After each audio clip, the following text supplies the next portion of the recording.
Hello, everybody, and welcome to the Tiny 10 Remix number 3. I cannot get far enough away from this mic. Here, let's turn some stuff down. Good lord. Okay.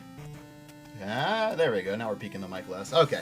How is everyone doing? Hope everyone is staying safe and sane throughout all of the craziness going on in the world right now. And we're happy to bring you some entertainment here this afternoon with the Tiny 10 Remix number 3.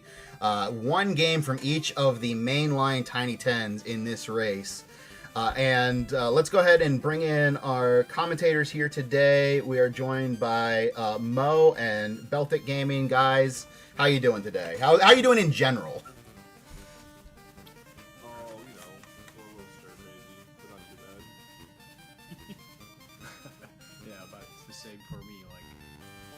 Being stuck inside, so like I usually always just go out on Fridays, and now I couldn't, and I'm like, God, I am so bored right now. So I'm glad this is happening, so I have something to do at least. How are you doing, Enemy? Well, I gotta tell you, I'm just excited that we get to do this, and then of course tomorrow we're coming right back with the big Turbo 10 blind reveal race. So it's a big race heavy weekend here for us at RGL TV. So I'm excited about that. Everything else is very weird, yet exactly the same as normal at the same time in a lot of ways. So it's very strange in that regard. But obviously everyone's staying home and trying to stay safe, and everything's getting canceled left and right. I don't need to tell everyone about the news of the world. Everyone knows. But yeah, we're doing well here, I'm glad to say.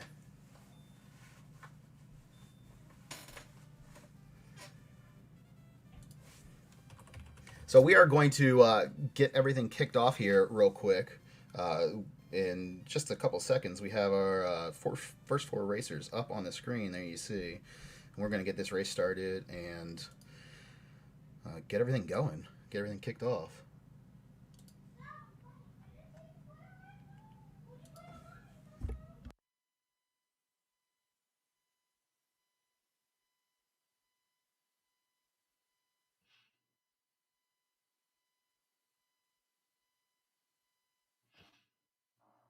All goals are indeed finish the game. Yep. Per the course of Tiny 10 Remix. That's why I can't wait to watch Castlevania 2 at the end. Oh, you got the steak boss, huh? Dead, dead, dead. Oh, you got the Soleil, huh? Dead, dead, dead. I'm sure that will be fine for the people who have practiced the game. Get the Dracula, eh? Dead, dead, dead. Low sound for us, okay. Do I need to boost up my mic? I did just wake up, so... Mine is the same level as it's always been, so... Yeah, mine hasn't changed at all. Oh, they're getting all sorts of just angry. That's what sorry. I'm sorry. I was explaining this to you guys with my mic muted. No, you guys are good now.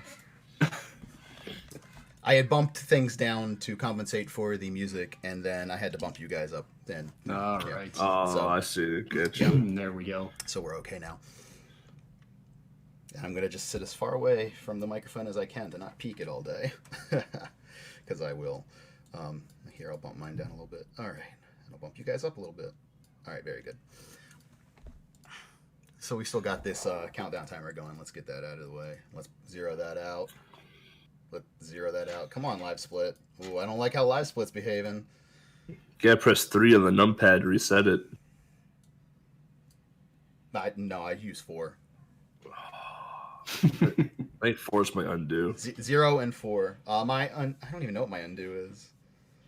Pause? No, pause pauses. I don't Makes know. sense. Yeah. Spacebar is start and split. No, I don't use spacebar. Spacebar's too far away. That's. And then, well, I had to switch to spacebar because of Yearwalk. Because every time I would hit one on my numpad, my map would open and I would lose like 30 seconds. So I had to switch it. Is it just?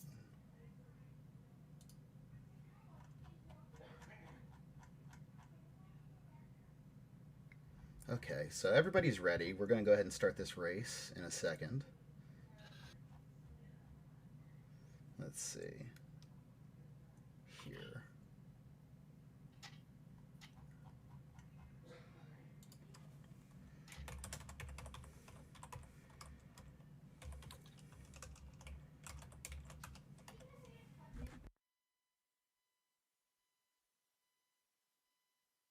All right, there's our 10-second countdown. Nice. Good luck to all the racers. Yeah. I hope many soft locks happen. Like always. Oh, and let's get some game audio now too. And it looks like they're underway now. Yeah, we have like 2 minutes where nothing is happening. So Yeah. Wario Land 2 has this really good feature where if you just don't play the game, you just win. So Yeah. So now would be a good time to go refresh your drink, get a snack, use the restroom, because we are going to be into this for about 3 hours is what we're expecting for our top finishers here. A little bit less. So yeah, now would be a great time to, no joke, to go relax for a little bit. Yeah, I have no idea what's happening on one of the streams, but Yeah, that they're clearly Rough. not prepared to start. they went into some glitch thingy or something. I Yeah. have no idea what's going on. Pay no attention to Ross Spriggan's drink. yeah. Something happened with it. Or pay all of the attention to it, whatever. Whatever floats your boat. Yeah. Yeah. Number 1 rule for Wario Land 2 is do not get out of bed. So people who have practiced this know this. Yeah. Which I almost did this morning. Yeah. Which will be interesting to see if Ross is going to do that. Whether or not they get out of bed. Yeah, Yeah, because I- otherwise the game will be like an Oh. hour long instead of 10 minutes, so Unfortunately long. yeah. Yes. That's So- the answer. So the goal for all of the games is to beat the games. There's some clarification on that with a couple of these. See, there you go. Just sleeping. Just taking a snoozer. Just no worries in the world. Mo, why do you like this game? Because it is the best game ever made. Yeah, it's definitely one of my favorite Game Boy games of all time. Just released a podcast episode about it actually, so if you want the details why I love this game so much, you can always listen to that.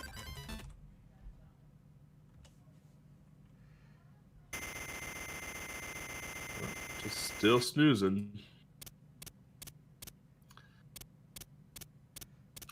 All right. So I now, don't even like Wario Land 4, actually. no, Yes. what are these fellas doing with old Wario here? Well, they're just throwing him out the side of his own castle. As you do. As you do. As you do. They're just like, you know what? You don't want to wake up? Fine.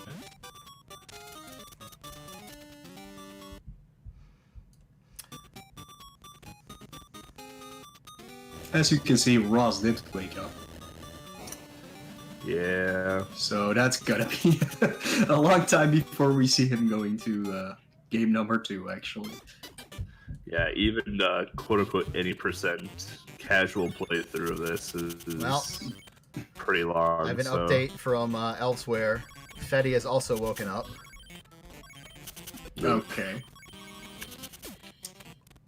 Yeah. They're in Yeah, it for the it's long haul.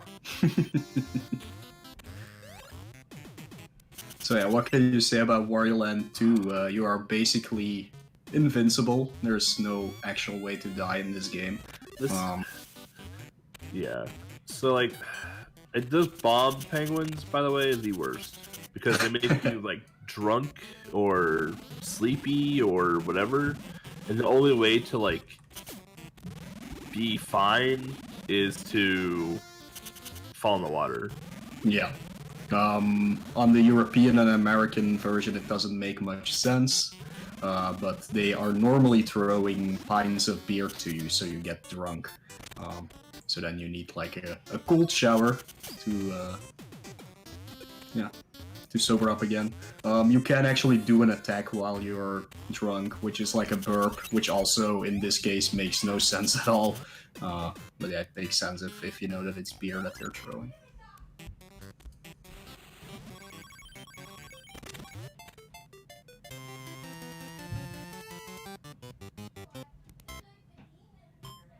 The any percent route for Wario Land 2 has 5 stages in total. And it's basically all based on movement deck. There is a glitch that you can do in the level that Hero and Alec are on right now, but I'm not sure if it's just for the Game Boy Color version of the game or not. It might be, because that's the version that people actually play for the speedruns of this. Yeah, so like this game, you've probably more so seen it as a black cart instead of a gray cart. Basically, like they're virtually the same game. This one's optimized for Game Boy Color, one's slightly more optimized for the OG Game Boy.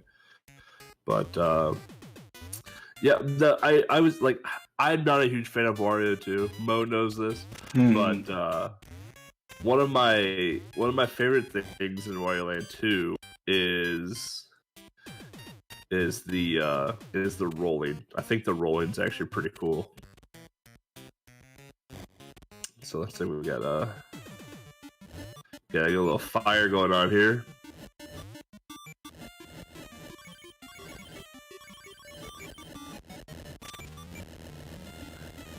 Yeah, there's no way to die, but there is a way to like use quote-unquote power-ups or ways you get damaged in your favor. Like the fire is used to go through the fire blocks. You can get squished, which makes you go through smaller gaps. I don't think there's any others we will see here. There are a few more that you can use, but it's basically just a platformer exploration game. It's really not focused on combat or anything. It's really just about exploration in general. It really is, because like if you do the 100% of this game, it's a pretty long quote unquote run or playthrough rather. Yeah. Because there's backtracking and whatnot too with 100%. So I will say this: the sprite work in this is actually well done. Yeah, I just wish you could die in this game. Sure. I mean, from this one onwards, you can't die in any Wario game anymore.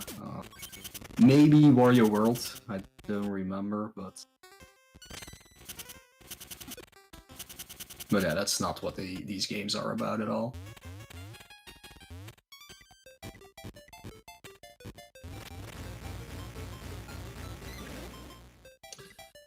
Nice kill there by Hero.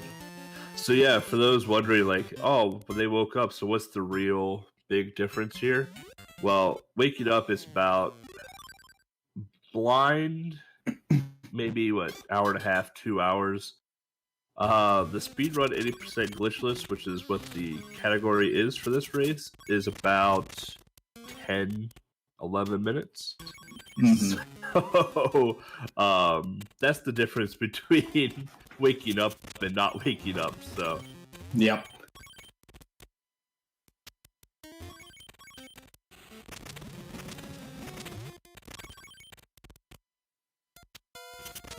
Waking up just makes you play the quote-unquote real story, which gives you 25 stages. Not waking up is a secret exit, basically, that gives you only 5 stages before you reach an actual ending point. There are a few other exits throughout the game, but none of them are as fast as this one. I think all the exits provide at least 20 stages, so yeah, if you don't know them, you're just playing through the normal game, which is 25 of them. Yep.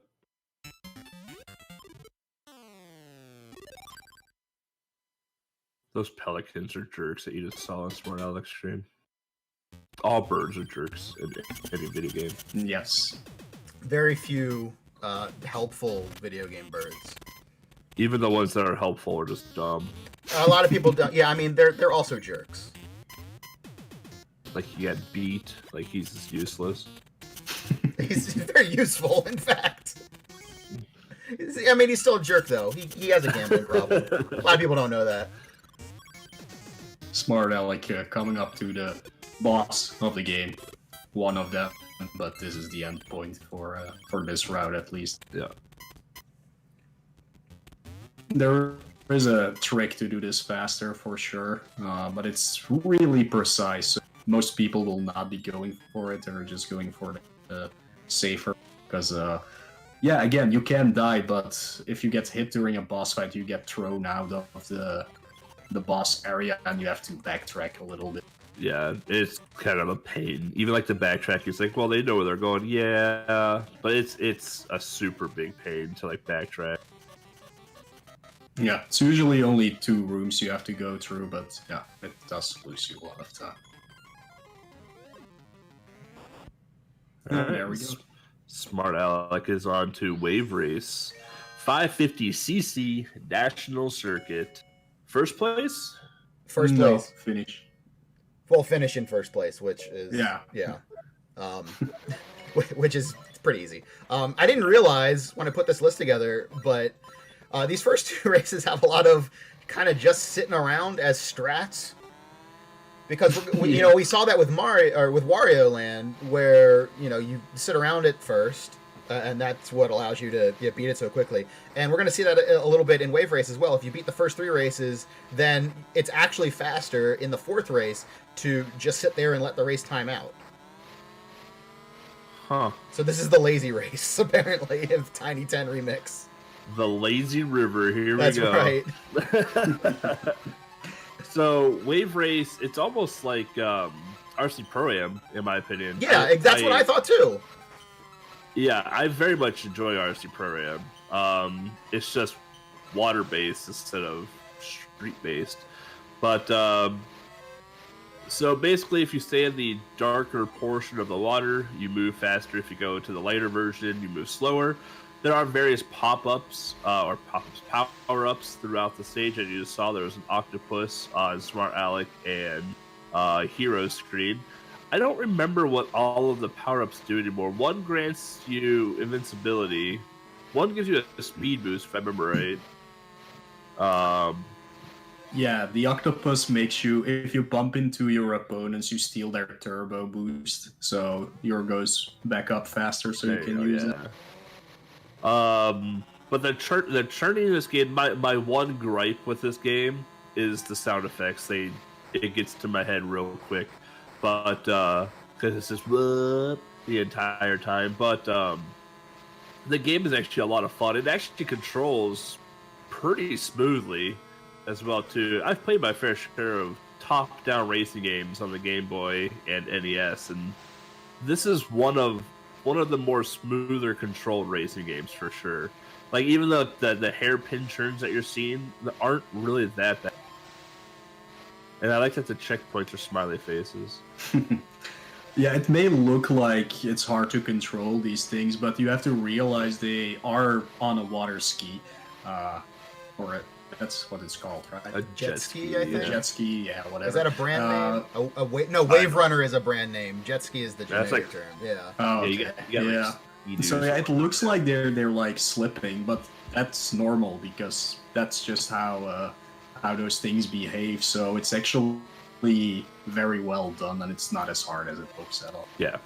And the arrows actually tell you like beforehand like what's drastically about to happen, so you can kind of just prep yourself for it. If you look on the screen in the bottom right corner, you can see the circuit that they're on and the amount of turbo that they are using. So here we're going into race 3.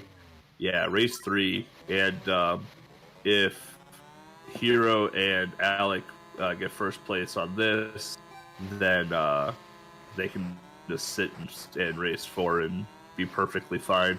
And same with Ariel as well too. Yeah, you may notice the flickering of the HUD on some of the streams.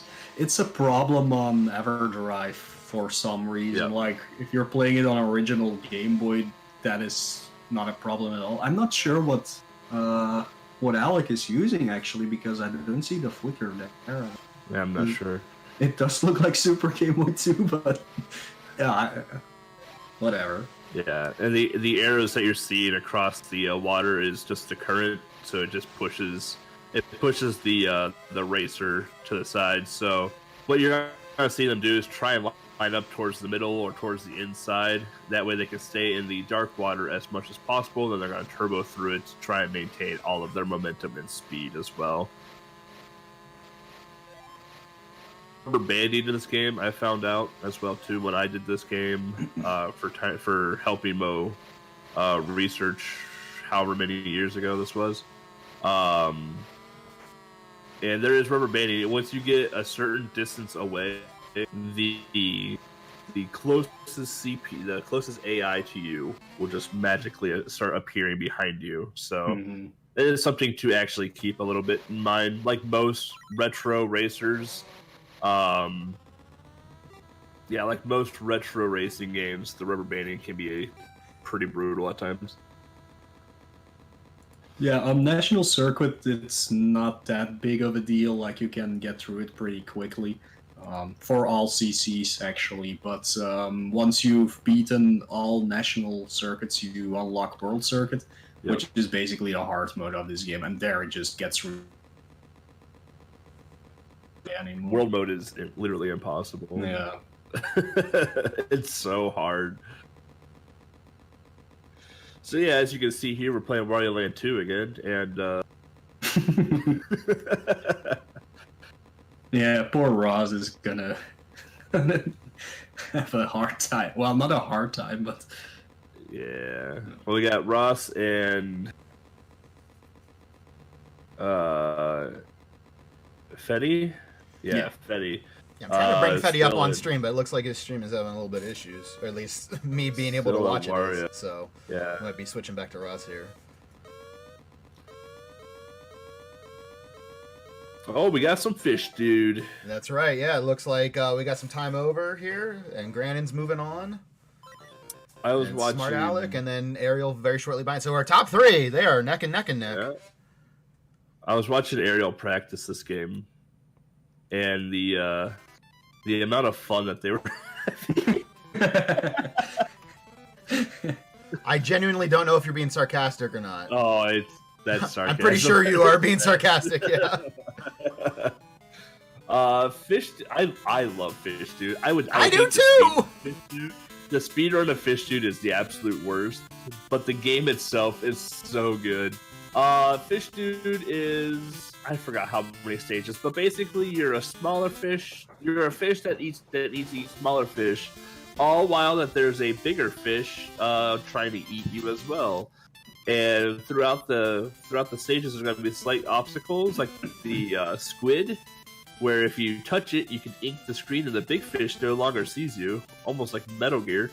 And then if you jump out of the water, you can either get pawed by catboat, or you can get eaten by a pelican. So, but jumping out of the water can definitely save you at times in a pinch. So, the biggest factor of this is the big fish. The big fish can just appear literally out of nowhere. The big fish does teleport.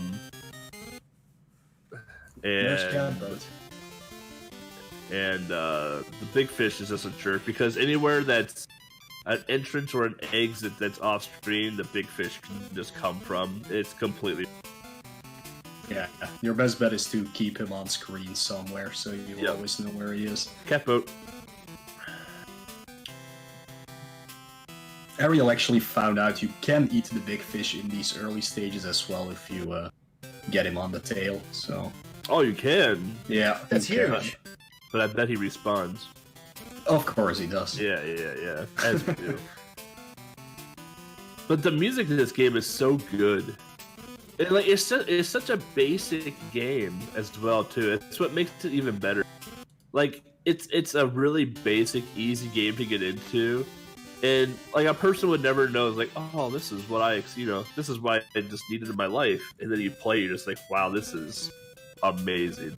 And as you progress through the game, your fish and the other fish get bigger, and the bigger fish gets bigger as well too. So it's one of the more blind-friendly games in this race too. It really is, yeah. And then I think every stage gives you a passcode as well too. The password is really, really easy because it's only 2 characters. So the game did another thing correct as well too. So you only get a password after stage 3 though, so you do have to survive those.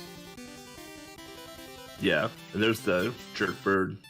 You ever seen the passwords on Super Tennis? It's like No, 470 characters. It's not quite that many, but it's a lot of characters. Like Xanadu and things like that. Yeah. Where you literally have to write a book before you can start the game. Xanadu's passwords are so I've good. been playing this other game recently, and the password, it's a Japanese release, so the passwords have the katakana in there. Like, what the hell is this? You don't need passwords for the game. Like, it's really, it's like a 20-minute game, but like, it's still like, let me just write this down.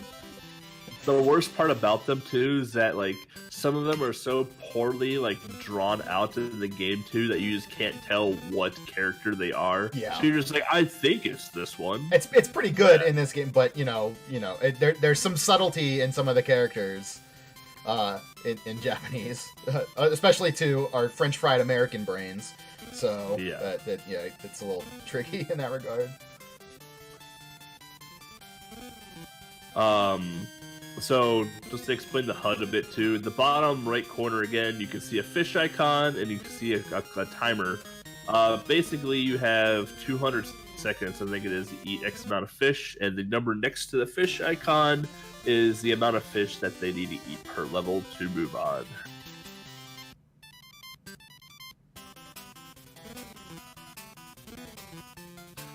You can move slightly faster in the... Yeah, so if you're eating a fish and a big fish eats you, that's a double meal for that big fish. So basically what's going to happen is once you game over, they're going to pop in a password and start right back up where they... Some of the strat is if you don't have any extra lives at all and you're entering a stage that has, password obviously, if the big fish appears right away, sometimes it's faster just to get eaten and to just put in a password and get your 3 lives back and move on. But there is some movement tech to this as well too. If you keep your mouth open, you actually move faster with the fish. So, and as soon as you touch a smaller fish, you just immediately eat them. But you have to be careful though. If you do outrun the screen, that big fish disappears. He could appear right in front of you.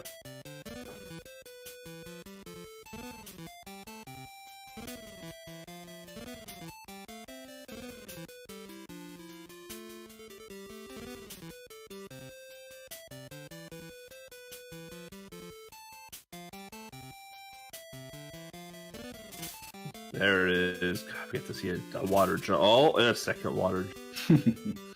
Gotta watch out for catboat, though. There can only be one big fish on the screen, indeed.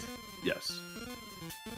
Could you imagine if you have more than one big fish on the screen? This game would be chaos.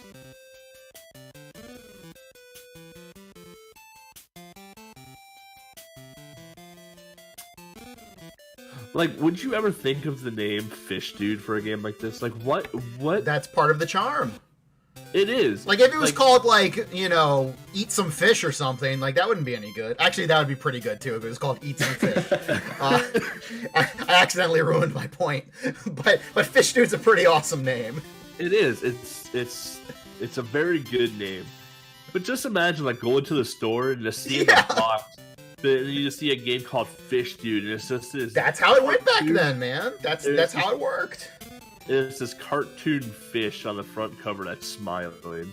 So here we go. We're in the final stage, I believe, here, where you have to... With Hero, where you have to eat the big fish now. But the only way to eat the big fish is to get behind the big fish. and Hero is getting very unlucky right now. So what you can do is, if you're quick enough around the corner there, you can hurry up and press up and get the big fish from behind. But sometimes human is slower than computer, so you got Scuba Steve there just hanging out. Okay, so just to reiterate, the octopus gives you invincibility, or not invincibility, but the big fish can't see you for a time. Yeah, it eats you. Yeah, that was a question in chat. Ariel is winner. Ariel is winner, and off to Pingu. All right. Well, and I know that Ariel is loving life right now because, so here is a true fact. Pingu is on this list because Ariel was so adamant that Pingu should be on this list. Now, normally when someone says, I want this game, that's a surefire way to get me to not put it on there. But we had to reshuffle some games down to like a couple hours before this list came out. So I said, okay, it fits. Because I wanted to put one game from each Tiny 10 on the list. So Pingu made its way in because he had stumped so much for it. So that's like the one time I've ever actually put a game on a list because someone's asked for it. So I'm sorry everyone else who ever asks for a game. It's probably not going to happen. I'm still waiting for Mo to put Shaq Fu in the game list. Well, yeah, I mean, everybody knows that Mo has a personal vendetta towards you about Shaq Fu. Shaq Fu and Alien 3, so... Dude, he loved Alien 3. Well, yeah, for sure. But... Yeah, see? Not as a speedrun for Tiny 10. Best speedrun, alright? Do you want blind people to be in a game for 6 hours? Yes. I mean, we have Wario Land 2 here. So, that's yes. Alright, Hero getting out of Fish Stew now. We got Alec needing one more fish. So Pingu, broke it up into 5 days, I believe it is. If you've ever watched the cartoon, or claymation, I guess you can call it. Yeah. The game is really based off of that. So, fun fact, at the start of the game there, if Hero would have actually gone left and newted at his little sister, she would newt back at him. Fun Easter egg. But yeah, so the first episode is you eat the fish, half of it, and your mom gets all angry, so you yell at her, and then she tells you to go fishing for some more food. So then you go meet up with Ralph, and you go fishing. So you're gonna come across a couple different types of fish. The darker colored fish are worth more points than the lighter colored fish, and the bigger fish are worth even more points, both the lighter color and the darker colored. Once you've caught, I forgot how many points you needed, then you basically break off into a cutscene where you lose your fish, but Ralph brings it back for you because Ralph is the best friend in the world. So you need 100 points, pretty easy to get, but you do have a timer. If you look in the top right corner, those little lines there, they do tick down after a while, and you do have a limited amount of... So sometimes you're going to see a fish just basically spearhead across the screen. If that fish touches your lure, you're going to lose that lure. If Ralph touches your lure, you're going to lose that lure. If you lose your lures or run out of time, you have to restart the minigame again. Can confirm it is the fish from Fish Stew that gets eaten at the start. All of these games in Tiny 10 are actually linked together plot-wise. It's true. Yes. We only deal with the deepest lore in the Tiny 10, so this is the good timeline, by the way. So, while reeling it in, it may look a little. Actually, the bigger fish are not that easy to reel in. You have to mash, I believe it's the A button, to reel in a fish. The smaller they are, the faster you can reel them in, right? But if you get a big fish in your line and you're not mashing fast enough, that fish is going to take your lure, and you're going to lose the lure. So we'll get there. Emily. We'll get there. Good play. Oh no, my fish! My favorites are the sprites of Pingu when he lays on the ground because it just looks like a big, just like penguin blanket that just fell on the floor. So Ariel here is doing the platformer here. So you have to hang out with your sister for the day, and you come across a few buds. You're like, hey, what's up, buds? And then your sister blunders and gets stuck on this floating ice chunk. And now it's up to you to Mario across all of the floating ice chunks to save your sister. There are some shortcuts to this. Maybe not really shortcuts, but definitely a harder, more complicated way around things. And it's really based off of the timing. This is probably the second worst minigame in the game, simply because of the point of view that you have to jump onto these icebergs or ice chunks. Because if you look at it, you're kind of at an angle behind the screen. So if you jump too far, even though it looks like you land on the ice chunk, you actually fall into the water and have to start from the start again. But if you don't jump too far, it looks like you land on the iceberg, but you actually fall into the water. With minigame number 2 or episode 2, if you do quote unquote game over, you can pick up right from the level that you left off on. So it's not too damning for that. Yeah, and as we all know, penguins can't swim, so that's why you lose if you fall into the water. It's true. They are the worst birds ever. Can't fly, can't swim. Just horrible. But they're cute. But they're cute. And we always have them in a Tiny 10.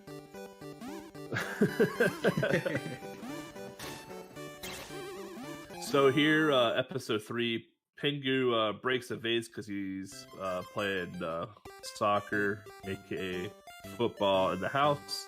And then we find this merchant that has the same exact vase, and the merchant's like, nope, you need to get me a fish to pay for this vase. We're like, alright, cool. So we can go on to the literal worst minigame of the game, which is hockey. And you would think, wow, hockey's a great sport, how dare you? Well, this is air hockey. It's not air hockey in the sense that it's, pushing around. It's sometimes the puck doesn't want to listen to you. So stages 1, you're basically going to see a delay in the hitting where Pingu's going to fall over, and this is what it can happen. So now we're snowballing here, so we have to try and get this puck into the net, while the AI is just the best goalie to have ever graced this earth.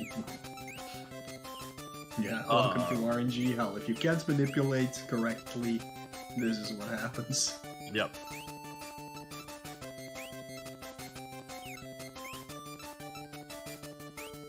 And it's not Screw and Alec time to catch up though, so definitely, yeah. It's not so bad at stage 1 and 2. Stage 3 is where it gets brutal, and at this point, Ariel would probably be better off just letting the AI score and then resetting the puck in the center. It sort of looked like that's what he was thinking about. Yeah. We found out that it actually screws over the manipulation, so it wouldn't even matter at this point anymore. Oh, really? Yeah. Oh, there you go. So does that mean Ariel's just kind of at the behest of He has to God play. RNG right now? Yeah. Oh, wonderful. That sucks. Well, I hope he's happy with the choices he's made in life. I can't wait to have Pingu in the game. Well, now he's happy right now because he just won. Yeah. So stage 2 here. Yeah. This is why it's the worst minigame in the game. So it looks like you can't cross center ice. You cannot cross center ice. No, it's air Just like hockey real rules. hockey. Yeah. Yeah. Oh, there you go. He got one in.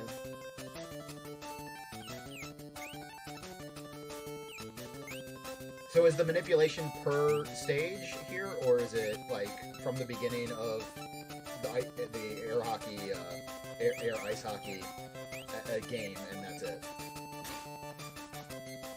That I'm not too sure of. Like, I didn't know if you had a manipulation each stage that you could start off with. Not in 3, that I know, but I think okay. 1 and 2 do have like a trick to them. 1 and 2 definitely do. All 3 kind of have a trick to them, but 1 and 2s are really, really easy to do. 3 is a beast in itself, but you can see here that the AI is the best goalie the world has ever seen.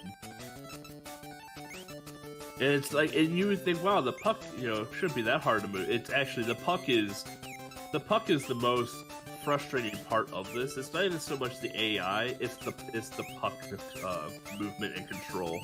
Because like there are times where, like I want to push it up and down, and you make the movement to push the puck up and down, but the puck just goes straight. You're just like, I don't understand why that happened. So in this, if you do quote unquote bad play, is what they call it in the game, you do pick up from the stage that you essentially game overed on. Yes.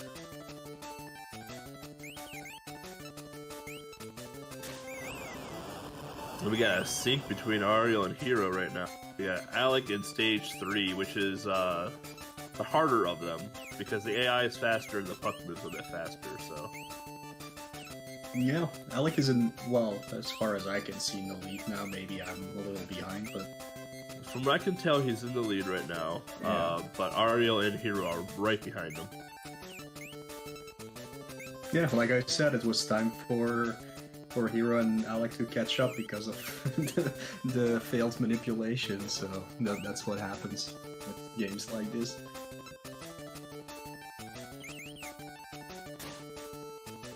Alright, Alec moving on. So Alec's gonna be like, hey, I want to buy that vase. It's like, nope, sorry, I already sold it. Turn into a blanket, please. And then, as you walk home, spoiler alert, your old man is going to be there holding that vase.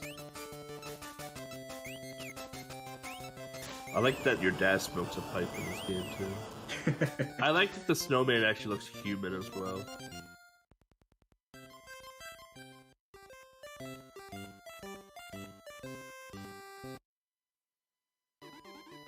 And we all laugh and have a good time. That's the Pingu way. 'Tis the Pingu way.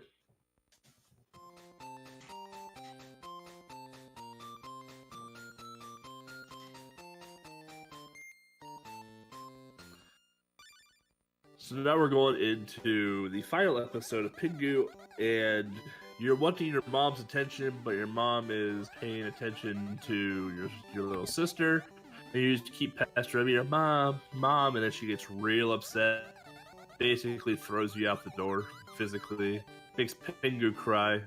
We don't want to see that. So Pingu's like, all right, see you later, and basically just runs away from home, and he's gonna go chill with his friends and go have a snowball fight. So with the snowball fight mechanic is there's 3 different layers to this. You have a mid-range and a far range. Maybe there's only 2. Maybe, I thought there was 3 for some reason. Maybe there's only 2. But you have 2 layers. You have a mid-range and a far range. And if you look at the bottom left corner, there's a power meter. And that's going to determine how, how far you throw. This minigame is pretty simple. Even if they're hiding behind walls, you can still hit them most of the time. For them, it's a one-hit kill. For you, I think you can get hit 2 or 3 times before you get bad played. So, and again, there's 3 stages to this.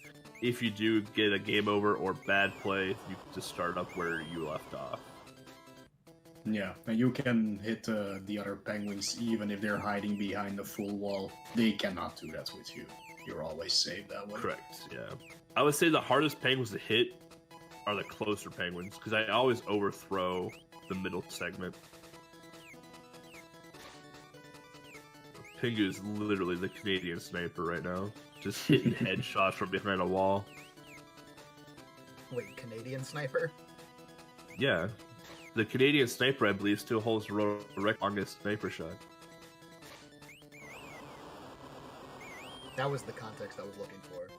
I didn't understand why the sniper was Canadian. I was like, wait a second. Why do we have to specify what country its sniper was from? I understand now, see? So I'm glad I asked. I haven't checked my sources in a few years. The last time I checked... Listen, don't let facts get in the way of a good story, all right? Yeah, no, I'm not going to. I know a good story. I just didn't understand why the sniper had to be Canadian. So that was just confusing to me, but now I know. So yeah, the day's all gone. It's No, Pingu nighttime. can't be Canadian, Captain Duck, Friends. because penguins, as we all know, are native to Antarctica. So, sorry. They're not in the north. I mean, I didn't Pingu could be invent Canadian. nature, okay? Pingu could still be Canadian, but live in Antarctica. Well, he could have, I guess, family that moved to Canada. I don't know. All right, so Alec is on the bat gun now. So if you guys didn't know, back in the day, Batman, instead of displaying justice with his fists, actually just straight up shot his enemies and killed them. Yes, so, right. Like the Canadian sniper.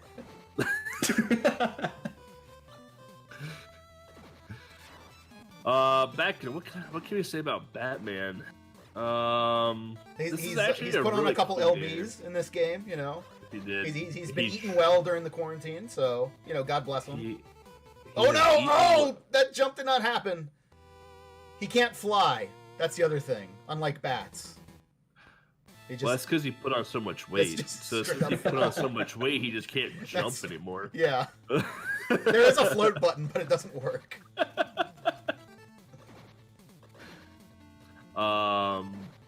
This It's- is a game that I know, especially blind, is really confounding to a lot of people. This game goes different places. Obviously, you got the little run and gun platformer here. Eventually, it'll become a bit of a shmup as well. And I think that's Yeah. really where some people start to get frustrated when they're first playing this game. Yeah. This game is actually a really good game with really good soundtrack. Yes. Sunsoft, Sunsoft, in baby. particular. It may be intimidating to some people because it is a platforming shooter that, you know, and it says Batman. If we all remember what Batman was like on the NES, Oh, you know, it's we're so good. kind of I love that game. we're just like, oh, you know, Batman was so hard. It was an exceptional game, but it was Yeah. hard. Yeah, oh no, as a kid, I Um, couldn't stand that game. Yeah, as a kid, I couldn't beat it Nope. at all. I thought it was a bad game because Um, it was so hard for me. Every time I played as an adult, I was like, oh wait, this game's awesome. I was just an idiot kid. I could barely beat it as an adult because Joker. Joker is a jerk at times, yeah. In both versions, also in this one. Yeah. So in Batman here, we have the two different colored blocks. We have the darker colored blocks and the light colored blocks. The darker colored blocks hold, I guess you can call them power-ups.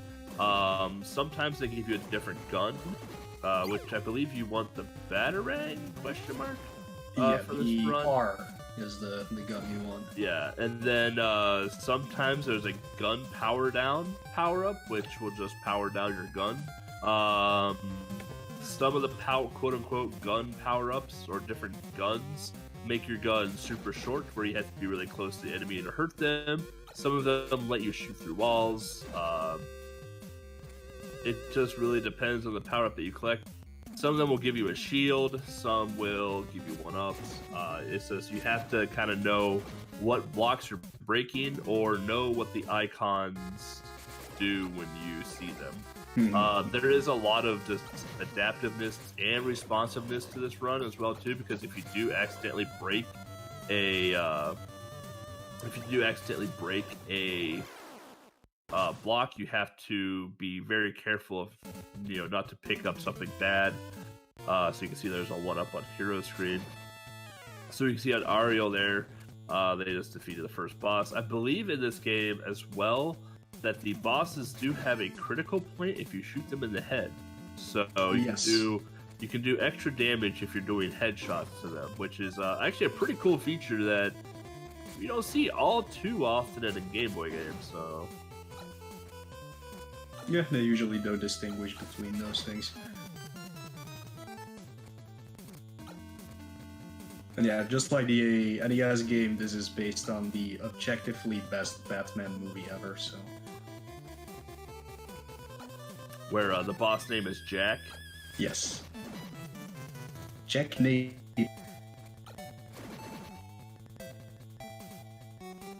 Is it the objectively best Joker? That I don't know. No one knows. I don't know what the best job. Man, it's a tough one. We could start a whole war on that. Indeed, yeah. But I still think the well, it's not even the original Batman because there was the 60s one, but the Tim Burton Batman for me is still the best. I love the Tim Burton Batman. We part company here, gentlemen. I'm just not a Tim Burton guy, except for Beetlejuice, which is amazing. And Nightmare Before Christmas. Honestly, okay, I can't even comment on that. It's just Michael Keaton makes it. Okay, all right. Here's my problem. They can't wait to have Batman be like, nope, I was Bruce Wayne the whole time. Let go with my secret identity real quick. Vicky Vale, now you know. Alfred's just like selling him up the river in like the second act. It's like, what the hell? What do you? That's the same problem I had with Spider-Man 2, where like, oh, my mask is a little torn. The hell with this! I'll take it off and run around New York City. No one will know. Well, at least it wasn't garbage. That's my biggest pet peeve in superhero movies when they're like, I don't care about protecting my identity anymore. Yeah, that's what I hate about Andrew Garfield Spider-Man movies. The amount of times that he takes his mask off in public, I'm like, did you even read the comics? Don't you know they fucked up the entire storyline because he took off his mask once? Yeah. Okay. Yeah, that's the whole point of having a secret identity. Is because you want to protect your regular identity, right? I know, so that annoys me. So yeah. And then of course, like, the Batman Returns is, that's.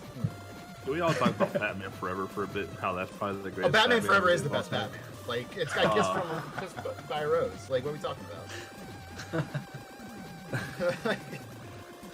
That's how I rate Batman's, based on how many Seal songs are in them.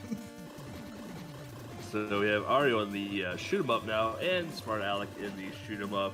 This is probably where the game difficulty curve definitely ramps up. It looks easy, and it is easy. My problem with the shmup is that it's so basic that I get really bored and then I get hit by really dumb things. But you can also shoot backwards in this one. You're gonna have a lot of enemies coming backwards. The boss of this section can be a bit of a jerk if you're not paying much attention. Can we just say that the cutscene sprites in this game are just 10 out of 10 as well too? That Batmobile was awesome looking. So you're gonna have a lot of stuff coming from the top of the screen to the bottom of the screen. Everything pretty much dies in one shot, except for the bigger plays. They take like 2 or 3. But the biggest learning factor of the shmup is things are going to be coming from behind you, and pretty often as well too. So if you're not a shoot 'em up connoisseur, or if you just played really basic shoot 'em ups, you may not be ready for a back attack or a surprise attack at all. So.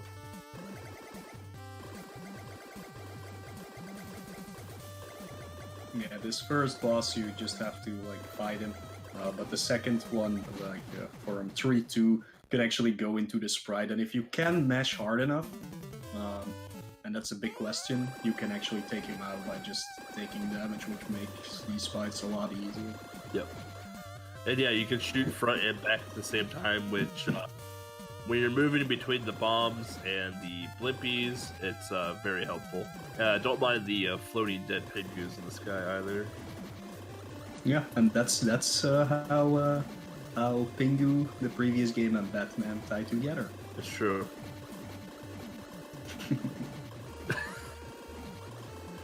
Yes, Drum Porters, I can agree with that, but at least he's not Superman, where you can just take off your glasses and suddenly nobody recognizes you. Let's not get Mo started on Spider-Man. We had to do 2 episodes of a podcast about it. So here we are, we're onto the Shredder plane. If you don't know why it's the Shredder plane, just look at the front of it. It looks like Shredder. If you don't know who Shredder is, it's too bad. You've really missed out on life.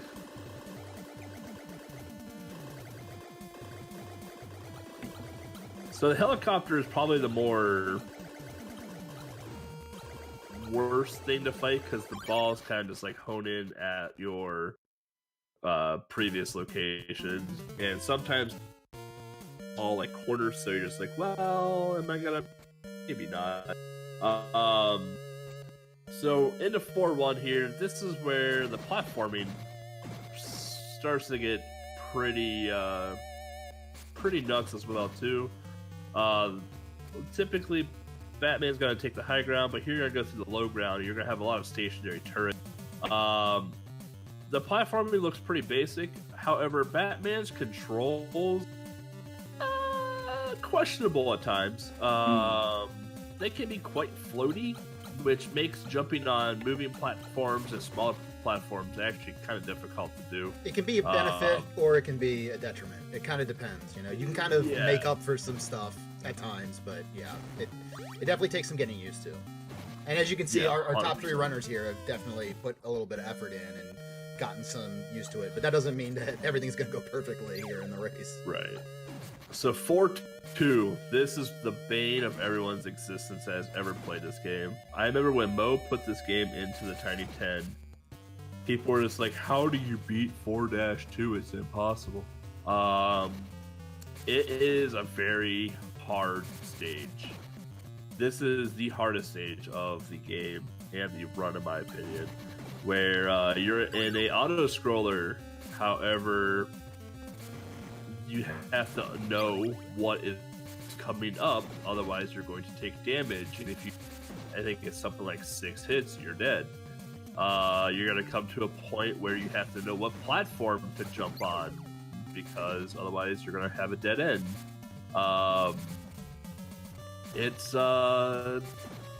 tough, but those that have put in some time and practice should know or get through it pretty easily. This is where the float jumping can either be your best friend or your worst enemy. But if you look in the top right corner, you can see the R equals sort of the R-6. That is their weapon power. So throughout the run, you saw them pick up what was a gun with a white background. That actually powers up their gun, and if they would have picked up a gun with a black background, that would have powered down their gun. So here we're on to the Joker fight, and as you can see, the Batarang is quite an amazing gun because it comes back to you and it does piercing. So if you shoot through them once, and they would just come back through them again. So this boss has a ton of health, as does every boss in this game, and Joker's down.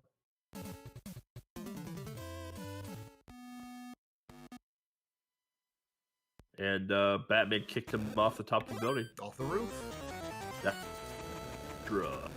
All right, here we go. Yeah, this game rules. If you guys like Contra 3, how about a much slower version of Contra 3? It's this is Contra: The Alien Wars for Game Boy, and it's fairly similar. They did a pretty good job of approximating the Super Nintendo version, which, you know, all credit to Konami for that. But there are a few differences, namely the weapons that you want to use in this game. The spreader, as always, is a pretty good go-to option, but it's not going to be your best bet throughout most of the game. That's going to be the flamethrower, which we sort of see in Super C as well, although this flamethrower is very different from that one. In Contra 3 for the Super Nintendo, the Crush is the ideal weapon, but boy, in this game does it suck. It's not good. I would dare say it's probably the worst weapon. I mean, arguably the homing shot is the worst because it's kind of. But I mean, homing is bad, but in a pinch, homing can be pretty helpful. It's very specific times, yeah. Yeah, but Crush is never helpful. No, it really isn't. Like, your pea shooter is significantly better than the Crush. Yes. Which is not uncommon for Contra. The standard gun, or the regular gun, as some people like to call it, is usually a pretty good fallback option, too, if you don't have the spreader. But, yeah, in this game, primarily, the flamethrower is going to destroy everything.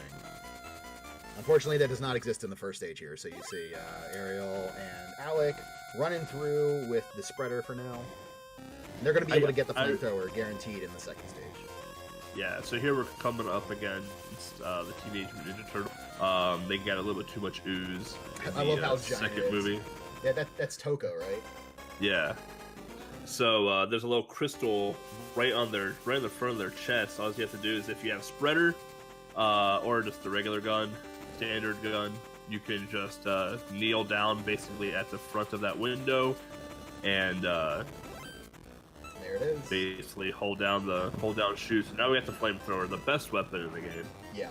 There are some very specific times where it's kind of preferable to have the spreader, but for the most part, if you're killing stuff quickly, except no substitutions for the flamethrower. Yeah. So the game doesn't iframes for bosses.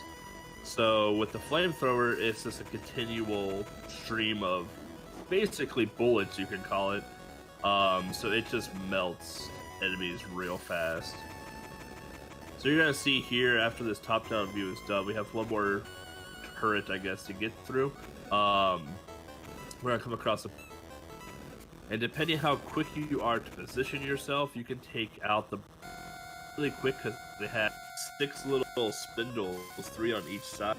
And if you're quick enough, you can take out all 3 on one side, like you saw on Ariel's screen. And then, oh, there you go. That was a very good kill. That was an excellent kill. That was very good kill. So the giant face. So once you've taken out the 6 spindles, then you have to aim for the eyeballs basically at the front. This is probably the second worst stage in my opinion. It is a little slow. I mean, you do have to wait for some pretty slow auto-scrolling.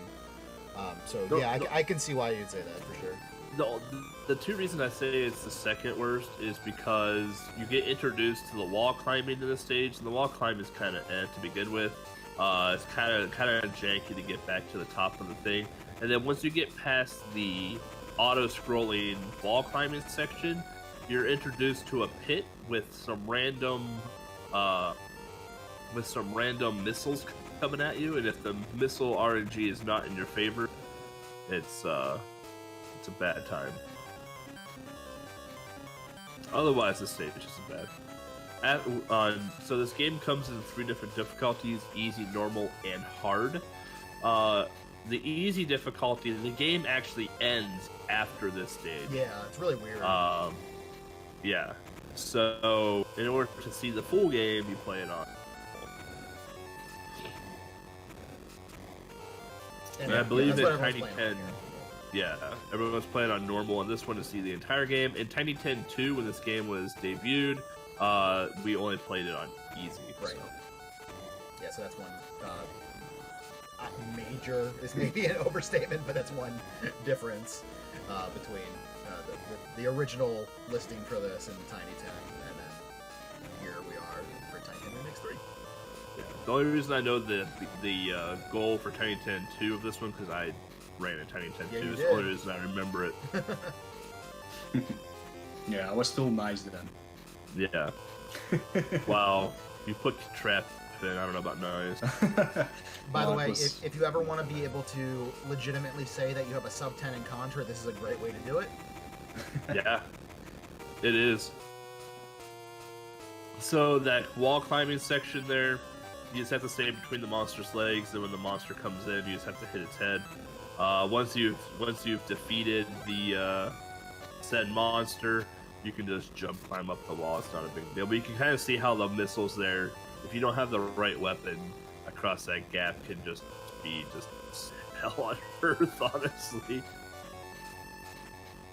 So here we have a up climbing section as you do in Contra, where you have turrets that come out of the wall. And then we're about to face off against the Stage 3 boss. You gotta be really careful here at the end, because there's gonna be a floating power-up that can drop if you shoot it, and it's homing. Don't get it. It's homing, and the amount of runs that we Yep, absolutely. Both in this version and the Super Nintendo version. Yeah, it's brutal. So there's a quick kill here, kind of, sort of, if you have the flamethrower, if you hang out on the side there and shoot fireballs. Did you guys like the Terminator boss? Because he's dead. It dies real quick. Yeah, that's why we use the flamethrower, ladies and gentlemen. Yep.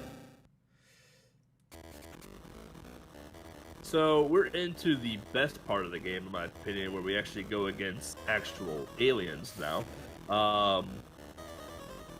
So this top-down view here, the swirlies kind of push you around a little bit. The long alien boys can kind of just ignore physics and just do whatever they want. But it's the same concept as the previous top-down one, where you have to navigate through and take down the turrets. The turrets are always in a statically set place. There's no RNG to them at all. It's just understanding the optimal route of getting to the turrets. Yeah, unlike the Super Nintendo version, you can't select your starting point. You're just randomized as to where you start. Or at least as far as I know, it's random. I don't know if there's a way to manipulate it. But... I don't remember.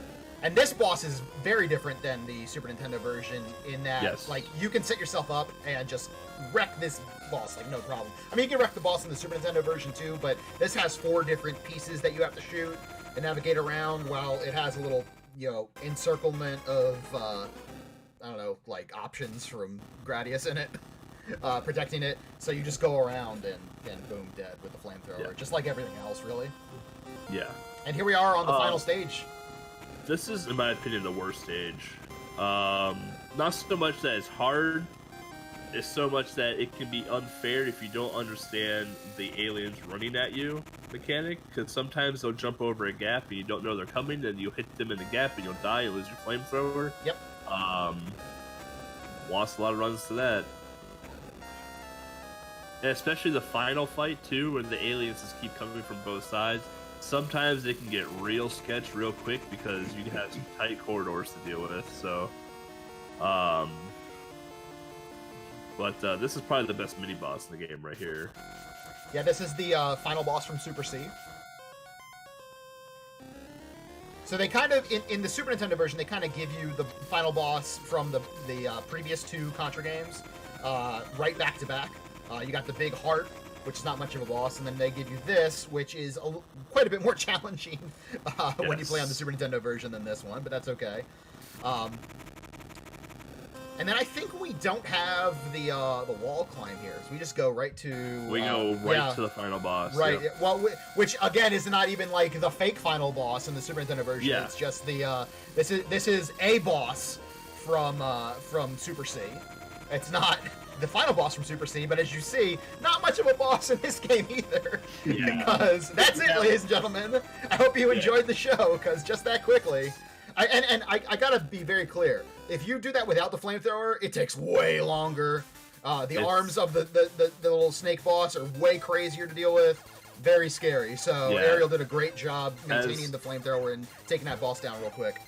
Yeah, as that fight progresses, it gets harder and harder, simply because not only do you have to deal with the snake arms coming out, or eventually the mouth breathing once you take down the snake arms, that's but right. you have a continuous swarm of enemies coming from the left and the right side of the screen. Yeah, you have to be very that careful you also about have to deal with. And if you jump too high, the enemy hitbox will kill you, Yep. and you lose spread. You have to go back to your regular gun, and it's all sorts of just suck if it happens. Absolutely. And we missed out on some sweet tie-in lore, of course, between Batgun and Contra. So after Batman killed Jack Napier, he was like, oh man, maybe I should stop killing people and behave a little bit. So he sold all of his guns to Contra Guy. And that was just in time before the alien invasion started on Earth. So perfect timing there.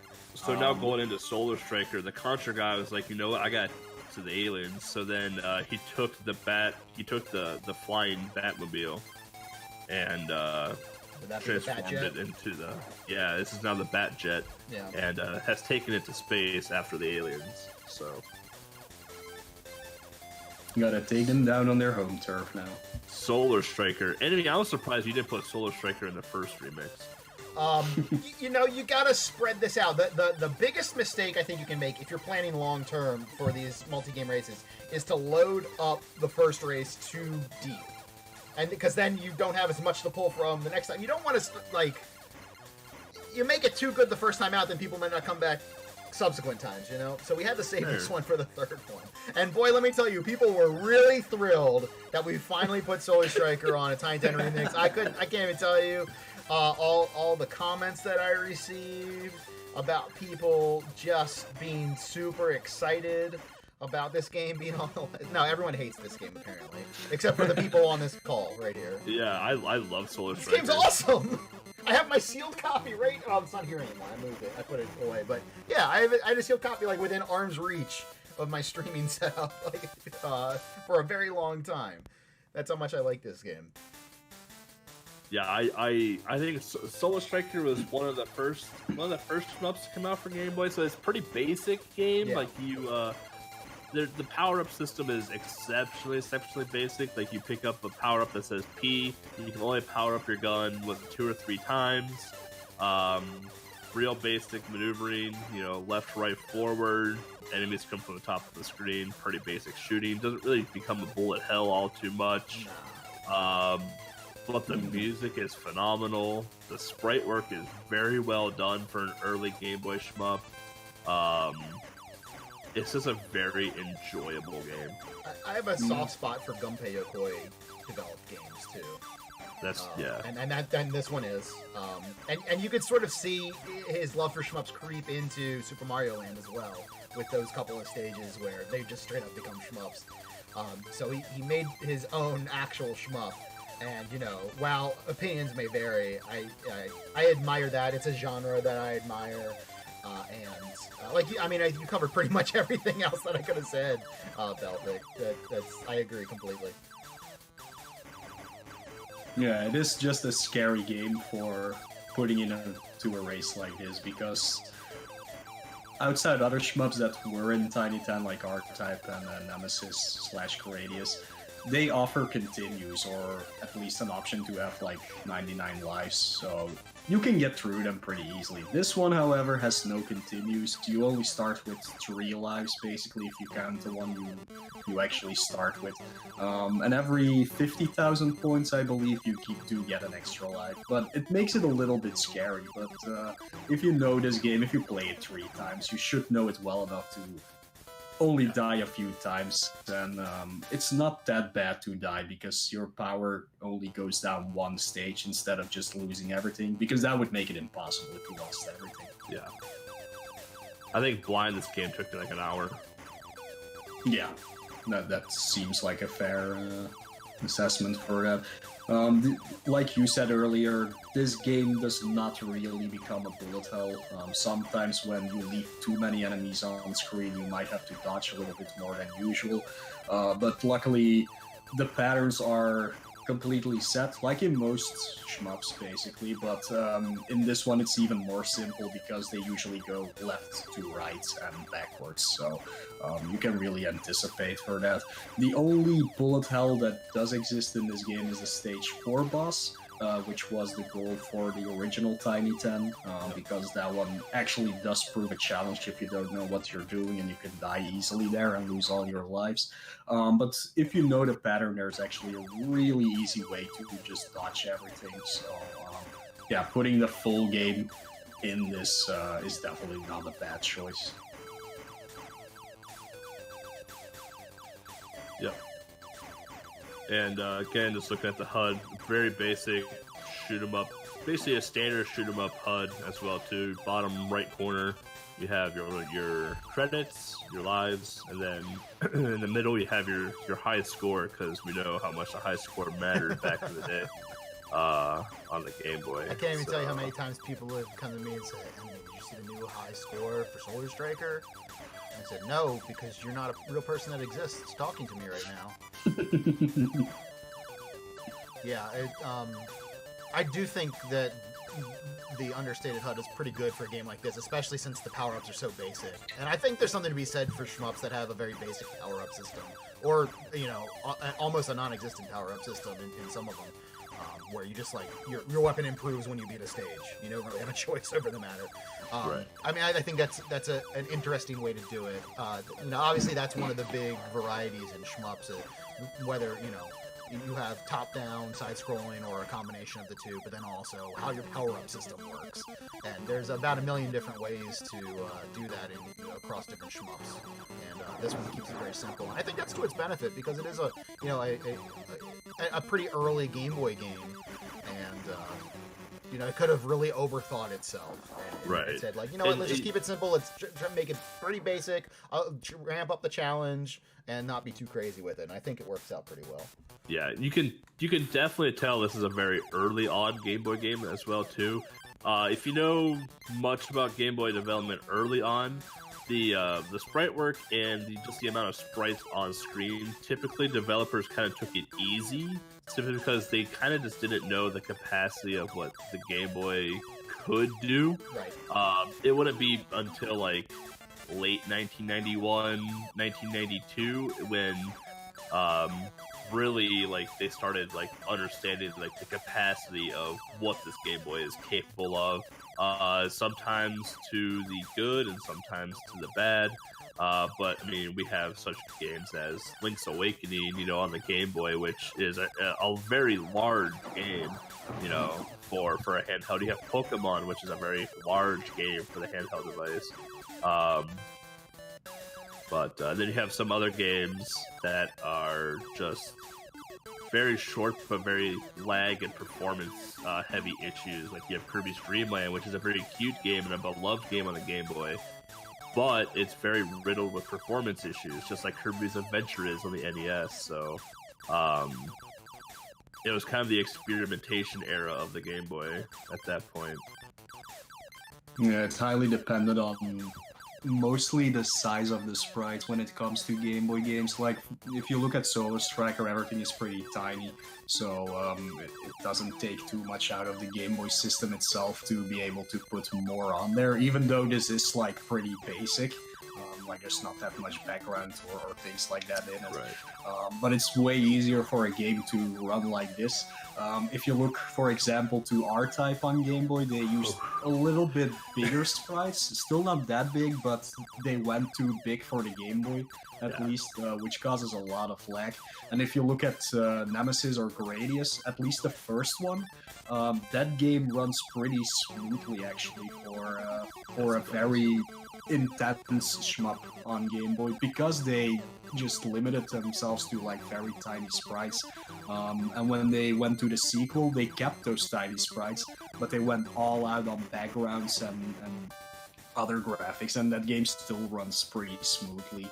So it's amazing that they could have pulled that off, actually. What's that other shmup that you really like? That big robot Gundam guy? Yeah, Battle Unit Zero. Battle Unit Zero. That one has huge sprites, but it still runs amazingly well because there's just not that much other information going on at the screen. I mean, that's where you talk about the difference between early Game Boy and later Game Boy. Yeah. Especially with regards to shmups, because I mean that game really packs the punch when it comes to visuals. But yeah, like it again, it's fairly basic, but I mean the sprite work is really sophisticated for the Game Boy. Yes. And that's a very different type of shmup as well. But, you know, side scrolling, Yeah, you have kind of full character control. You can scroll the screen up and down though as well. So yeah, that's a real neat game. We had that in Tiny 10 Remix number 2. Yeah, you can compare it a little bit to Beret Fighter. Kind Yeah. But with bigger sprites. Much bigger, A lot yeah. bigger sprites. Yeah. I liked Riot Fighter. It's a fun game. Yeah, sadly you have to play on the highest difficulty to get the actual landing for that game. The easy mode is really kind of boring, actually. I'm And waiting also for you one to- of the only Game Boy games that is copy protected, kinda. Yeah. I'm waiting for you to drop Poppin' Twinbee into Tiny 10 here soon. It's not that bad, but I think It's a lot of not. people will have trouble getting I through just, that I just game. want to see people shoot bells and not know what they do. Yeah. Poppin' Twinbee is probably my favorite shoot 'em up of all time too. So, fun fact. I like it, yeah. I'm a big fan of Poppin' Twinbee. It's just hard to find a copy of it. Parody is also very good on Game Boy, but that one might actually be a little bit too hard for, That one's for a that one's race. hard. Even if Parodius you is have like a that. limited Some computer. Parodius games are really easy and some are like crazy stupid hard. Yeah, there's just one stage in the Game Boy version that is just absolutely brutal. It wouldn't be much fun. I think people would get stuck there for a long time. Or Zaz. I haven't played Saz actually, but yeah, you're in for a treat. I can't wait till I win a raffle. Well, at least it's not Sagaya, which is Well, there you see Ariel has found the safe spot for the boss here. Yeah. And stage 5 is done. Moving on to stage 6, which I believe is the final stage is of correct, Soul yeah. Striker. Yeah.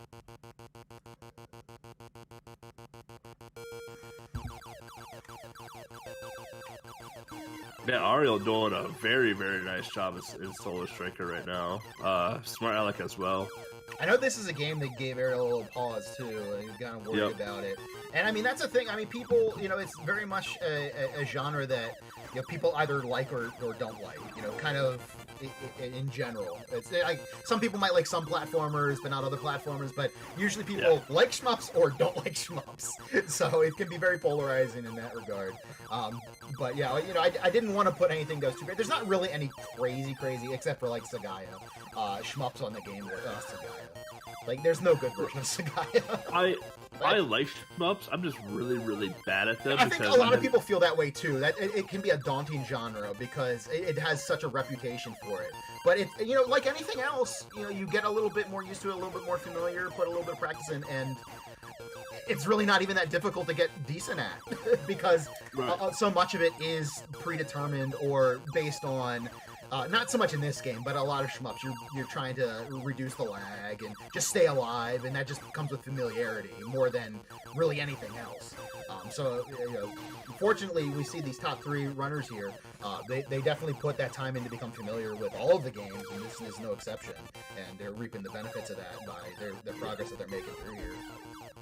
Those fireballs that come from the top of the screen are terrifying because they come so fast, and if you don't have the fully powered up gun, you can't kill them. I don't think at all. You have to get out of their way, and sometimes you're just like, oh, there's 3 on the screen magically now, and I didn't see it before. I think a lot of, at least younger people, like maybe 10 years younger than us, are kind of afraid of shmups because they mostly have seen the Bullet Hell games. Because that was so that's kind of what I popular. meant by the reputation. Yeah, during that time. And shmups aren't like that. Like, it's a complete subgenre of shmup games. Yeah. They are really not that tough compared to those, at least. Then again, I just recently played the R-Type arcade games. Holy. Well, I mean, you got to remember that in those days, the whole point was to get to steal your money 1 quarter at a time. So the point was to eat quarters. Yeah, so they weren't trying to make that game beatable. They were just trying to get you real flashy looking and good music. That's why shmups, like by and large, from game to game, as a genre, might have better music than any other genre. Because I mean, like, there's so much flash to the visuals, but then they add that soundtrack in that gets you pumped and keeps you wanting to play some more. And it's really easy to pump those quarters in at that point, even if you're not doing well. Yeah. R-Type is such a punitive game too when you die. That's a real brutal one when you die. That and Gradius, but at least like Gradius is a little easier. Well, not the arcade versions of Gradius. Gradius 3 is absolutely destructive. But yeah, those are 2 games that, as much as I love them, especially Gradius, can be real jerks when you die. Yes. And anything that where your speed is a pickup is always a little bit iffy. Yeah. And just a reminder to any new viewers popping in, goals for every single game, all 10 games, is beat the game. That's right. Start to finish, so. My first shmup was that 1943, The Battle of Midway on the NES. Because that was the game that I had growing up, and... That's tough. That was... Or 1942 is the real tough one, right? I don't think I've played 1942. Yeah. I think 1943 added some quality of life improvements over it did, 1942. Yeah. Who Framed Roger Rabbit? Man, I wonder who's played this in commentary. This game is nothing like the NES game. No, it's not. It's like, have you guys ever played Metal Gear? Because this is like Metal Gear. Yeah, it really is. So Who Framed Roger Rabbit is broken out into very different scenes, and each scene poses a basically a different boss, so to speak, or a different ending. So much like the movie, if you've ever watched Roger Rabbit, the director gets shot and it's framed on Roger Rabbit, and it's up to Roger and Eddie to go figure out who did this. So at the start of the game, you get a phone call. It's like, hey, go talk to the director. He needs to talk to you. So you go up and talk to the director. And the director's like, something, something, something, because I don't read dialogue. And you're off to go see Jessica Rabbit because, hey, she's probably in trouble. And she's at the nightclub. And you need a passcode to get into the nightclub. It actually follows not too bad against the movie. So once you get this code here, you're gonna go to the nightclub, and the guard dog is going back as a password, and then you're going to give him the password. You're gonna see Jessica Rabbit on stage kidnapped. So this is actually a super fun speedrun. I run this game actively still. So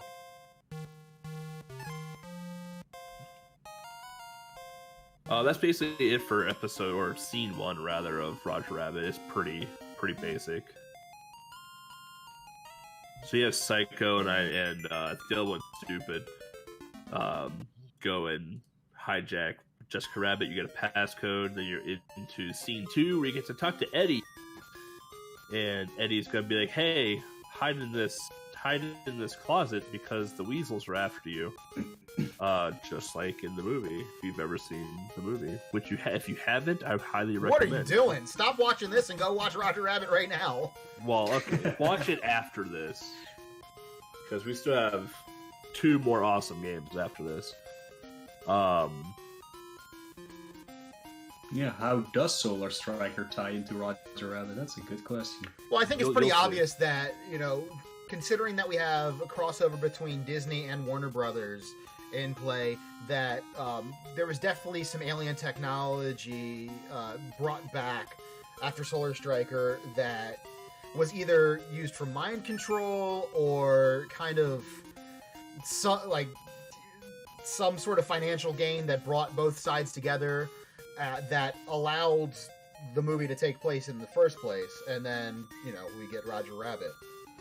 No, it's simple, because later on you get a gun that lets you shoot in directions. Oh. So here we are in scene 2. We have to go catch Stupid.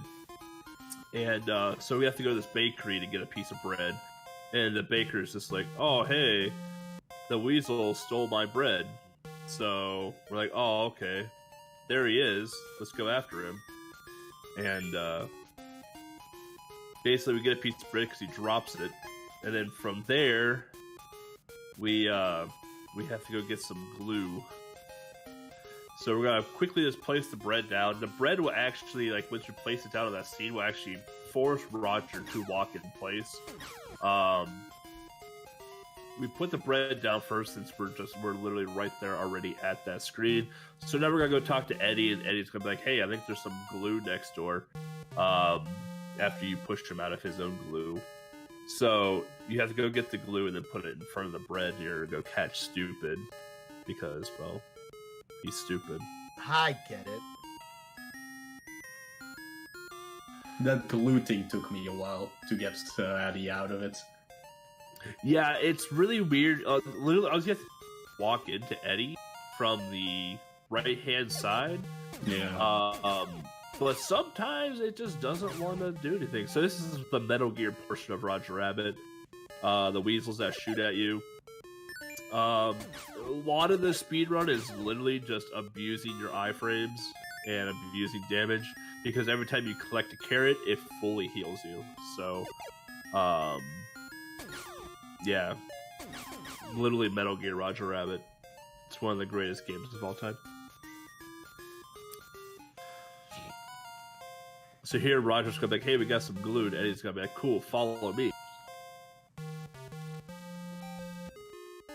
Which is very different than the NES version, because in the NES version, you play as Eddie, right? Like your lead as Eddie. It's been a while since I played the NES version, and Roger follows you. Then you have to dodge the weasels all the time. So this is a very different version than that of the NES. So what we're gonna do is we're gonna drop the glue down here, and Eddie's gonna be like, "Hey, I need to go back to the office." So Roger's gonna go and hide behind this building, as you do if you're Solid Snake, and then Stoop is gonna run and get stuck in the glue, and you're gonna go interrogate him. The NES game you play as Eddie, you know? Yeah. Okay.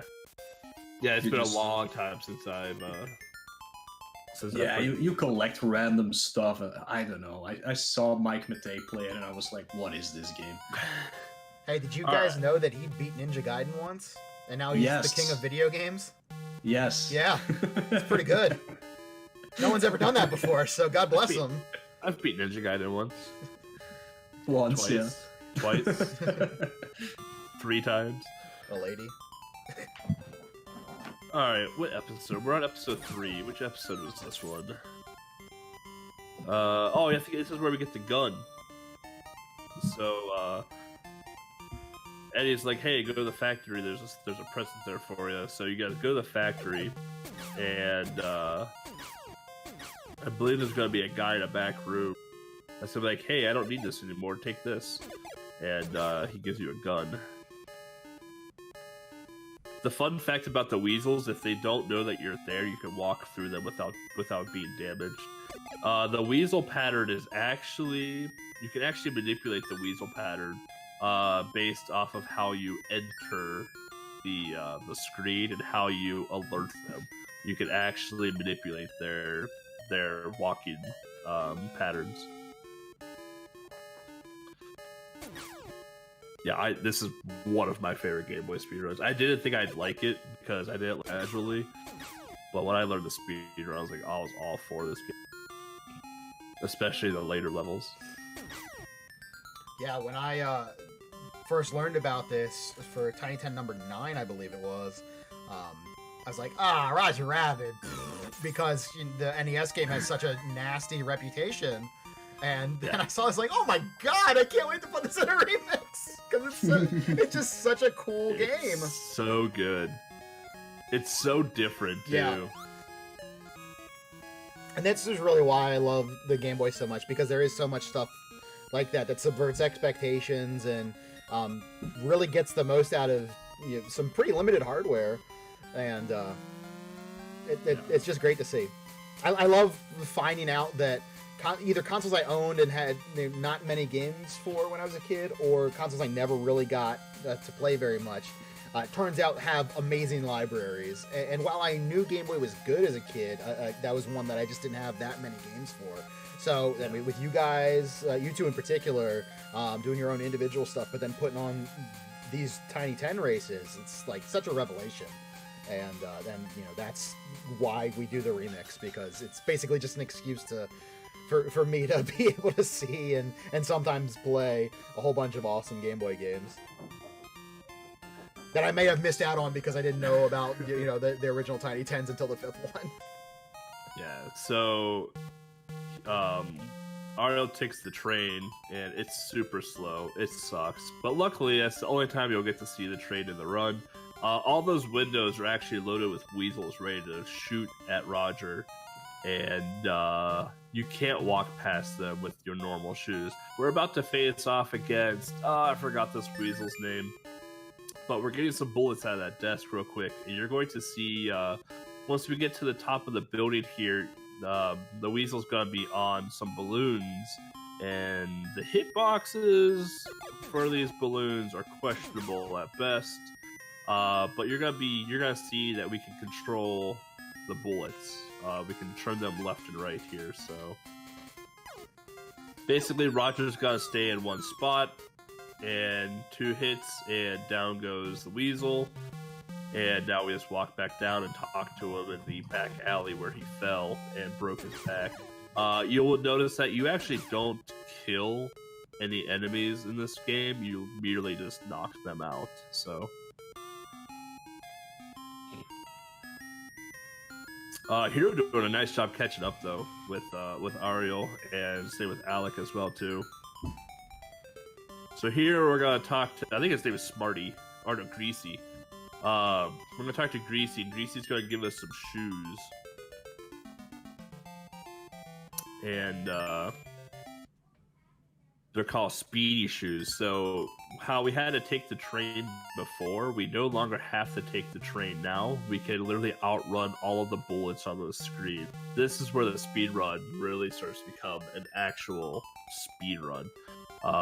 There, you may not see like by the eye the difference of speed, but you're going to see it right here as soon as Roger enters the Mafia alley. See ya, bullets. If you were to walk normally, all of those bullets hit you and kill you. You can't make it through the screen. So dying in this game means you have to restart from the episode. Beginning of the episode or the stage. So. Yep. Yeah, dying in this game is very unforgiving because you can get to literally the very end of it. Best character in Roger Rabbit, by the way, is the baby that smokes cigars. Yep. The baby's gonna give us an axe, so he's like, I can't use this. Here you go. Because we have to get Benny out of impound. But yeah, you won't see the train anymore because the train's super slow, just like the tank in Contra. So, but going back to your point, Enemy, about Game Boy games, I remember watching you run Contra on the Super Nintendo. And I was like, why don't you just play the Game Boy version? And then you laughed at me. You're like, oh, there's a Game Boy version? I had no idea. Yeah. I had none idea. I was like, yeah, Alien Wars. I mean, I knew Operation C existed, but I knew that wasn't, right. You know, Contra 3. And then you were like, oh, all right, I'll check it out. And you're like, oh, this is... I'm like, yep, there you go. That mattered. Yeah, so, they did a really good job with it. They did. So we're going into the impound lot. We got free Benny here. Alright. So basically give us a whistle and we're going to use it right away. If you mash start right here on this cutscene, if you hit the frame just right with the start button, you can skip the first encounter with Psycho. Alright, let's see what we got here. And you got it. All right. Oh, fantastic! All right, so Ariel's loving life right now. You literally just mash the start button during that cutscene, and you can skip the first encounter with Psycho, which is a godsend because Psycho can be a little bit of a pain to take off because you have to punch him from a car, and Psycho is Psycho and drives all over the place. So now, if you don't get it though, let everyone know what can happen.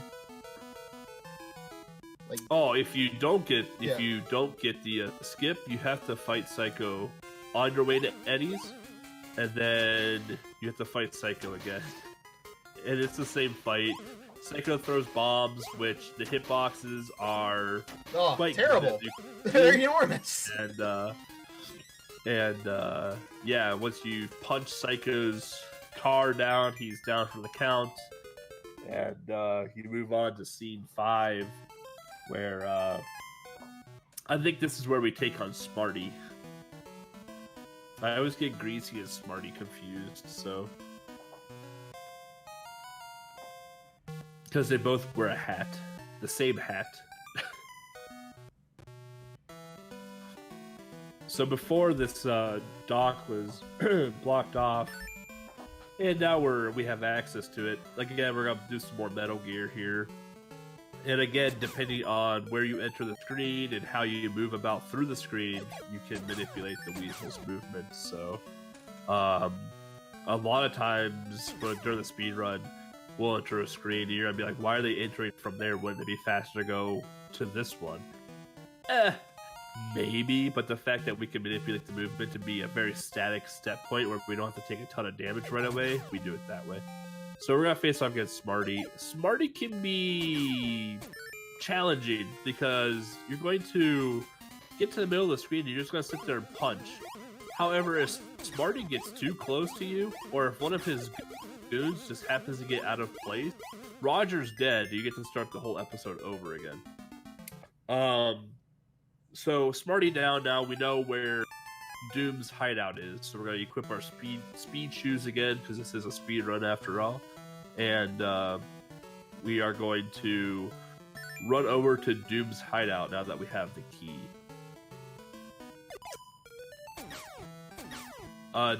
Getting to Doom's hideout is simple. The hardest part is the enemies that throw barrels at you, because the barrel hitbox is really good too. If the barrel they're even gorillas, huh? That's yeah. I wonder what this is in reference to. But if you get hit by a barrel, you get flattened. Fun fact: if you were to leave the house right there, those 2 carrots would be gone. So when you talk to Eddie, Eddie basically tells you, or shows he helps you in some way. I don't remember what Eddie does. No one talks to Eddie in this portion, but this is a kind of a where the heck do I go type deal. If you choose the wrong door or the wrong step, you get sent back to the beginning of the hideout. Here, Mario took a lot of damage there. Yeah, he has to go back now.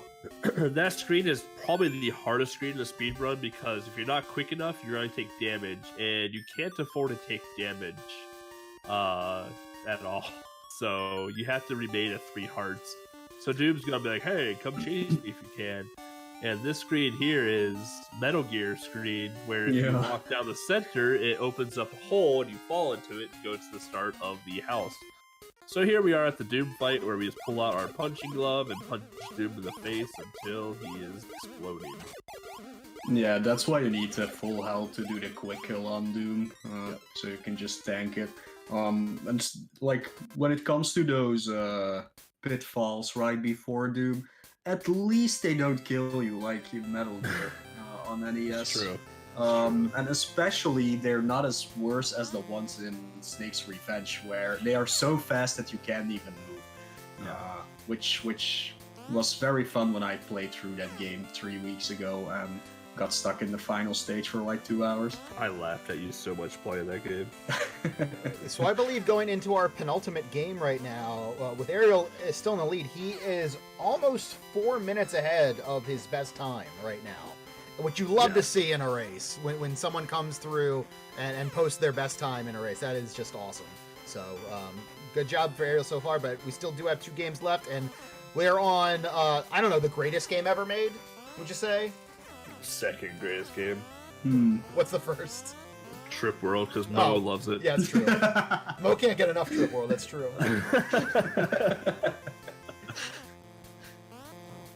Yeah, the lore between the games is very easy. It's like after Roger defeated Doom in Toon World, it was time for them to move to Japan and meet the Warner Brothers character of Japan, which is Nubo. It's true. My favorite thing about Nubo was the fact that you sent me the YouTube link of all of the Nubo episodes. And the episode of which they're on the seesaw. Wow, I like how you just scooped that whale. You scooped the whale up in a bucket. It's so good. And the seesaw episode where all of Nubo's friends are trying to seesaw with him and they're not moving, and then his friend opens his mouth and pulls out an elephant or a giraffe or whatever it was, and then like, the seesaw is just top tier. Yeah, the Nubo cartoon is weird. Amazing. Weird. And weird. Nubo's very popular in Japan as well too. If you look at a lot of stuff, or if you look at Japan, if you look at Nubo in Japan, it's very popular. There's a lot of things Nubo related. Japan loves its puffy boys, that's for sure. Smart Alec now switching over to Nubo as well, and it looks like he is also nearly 4 minutes ahead of his PB. So this is great. We got the top 2 runners right now are doing an excellent job relative to their PBs for these 10 games. That's awesome to see. And we have Hero entering the final scene of Roger Rabbit, which, in my opinion, is the second easiest scene in the run. First one being scene 1, just because you just have to save or find Jessica. And then we have Ross Piggott in Wario Land. I don't know. Here's the question that I have for you guys.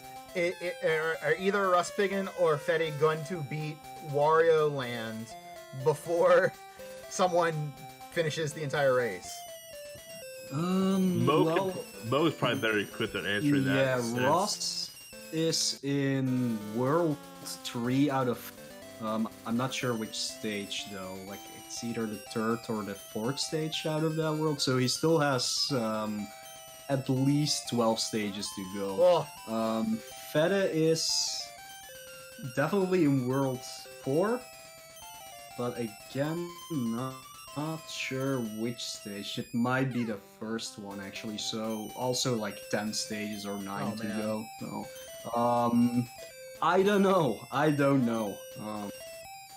don't think Ross is gonna be able to. Maybe Fede, but yeah, it depends So- on how fast they go through these things.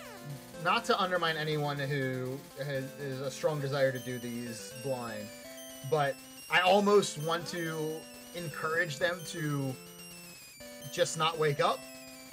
I kind of wish we had done that up front. I didn't. I thought like maybe everybody knew that. I don't really want to tell them to reset, but at the same time, you know, It would be faster. it would be way faster. Yeah. Like, I Oh, kind of well, want to see if someone can beat it before. While we have Nubo ride an elevator here. I mean, Nubo and Castlevania are both around 30-minute games, so you know we have about an hour left in the Yeah. marathon, give or take. Castlevania can certainly go sideways, so you know nothing's guaranteed there. But When I saw you put Castlevania 2 Yeah. in, I was just like, ooh, I'm like, we're putting out big guns for this one. Yep. Oh yeah, And some people received it really well. Like I too for the Game Boy as well, Mhm. and it's not an easy speed run. no, it's not. very hard. But I mean, to me, it's very much trying to get more out of the Tiny 10 races that have already been done as well. So a lot of Right. people have played the game up through the first 4 stages anyway. And I mean, really, that's where the game starts to get difficult after those 4 stages. But, you know, you should be able to build off of that familiarity that you already had with the Tiny 10 number 5 goal. So, Yeah. so I mean, I felt that was okay to to make it a little bit more challenging. And plus, like that game's so awesome. Like that's another one where I've It's just been so itching to get good. it into a remix, and now was the time. It is the best Game Boy Castlevania game. Yes, which is not really high praise, but Legends isn't bad. that's okay. Legends also non-canonical. Yeah. But then you have Adventure. That game is just a heap of garbage. Yeah, everyone hates that game. So it's a good thing that Konami put that in the Castlevania collection God. and not Adventure Rebirth, which everyone Yeah. loves. Or Belmont's Revenge, Yeah, I know. which is arguably one of the better Castlevania games from that time. Yeah. Yeah, it's really cool.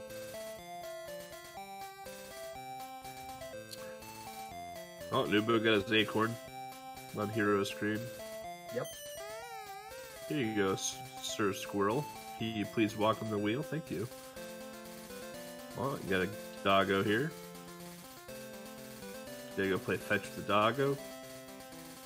Always a good boy.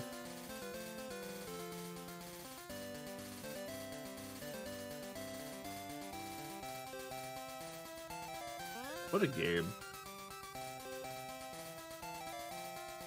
Let's leave it to Irem to just think of a game like this. Yeah. Yeah. Like they could have come up, like they could have done so many different things, Nubo, because like typically like quote unquote food-based video games are either like Puyo Puyo styled video games or like Burger Time Deluxe, or they're like out to eat Out to or lunch. whatever, out to lunch. Yep. Yeah. Like they're never anything. What's the one where you're a chef? It's for the NES. It's like super stupid expensive cart. Kitchen Panic? Restaurant Panic, right? Retro Yes, Panic. yeah, Yeah. on Game Boy yeah, it's yeah. Kitchen There's Panic, I that. believe. Yeah, okay. And then and Pizza Pop. So I mean, yeah. Oh God, Yonoid. I just remembered that game existed. Yonoid, that's a game. Ugh. Oh, that's a fun game. Okay. Well, okay, just because you don't enjoy good Listen. I didn't say you were wrong. Fun is a relative thing. Okay. Was I the one that made you play Yonoid? You're one of many who have made me play Yonoid. I'm sure. Perfect. Yeah. A lot of wonderful people out there in the world who respect I Yonoid. like you. I like Yonoid. I have a complete box of it over there on the shelf. Oh, I man. like Yonoid a lot. It's hard, but I do I took enjoy those it. commercials very seriously, and I try to avoid the Noid personally.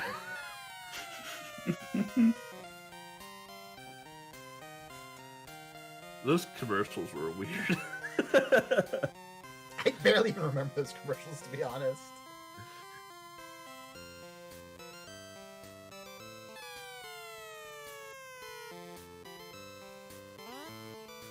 So yeah, this is Yonoid. Or this is This Yonoid. is Yonoid. If this was Yonoid, I would love Yonoid. So this is Nubo, basically. So it's just like a puzzle adventure game. Yeah, it's exactly that. Um, It's...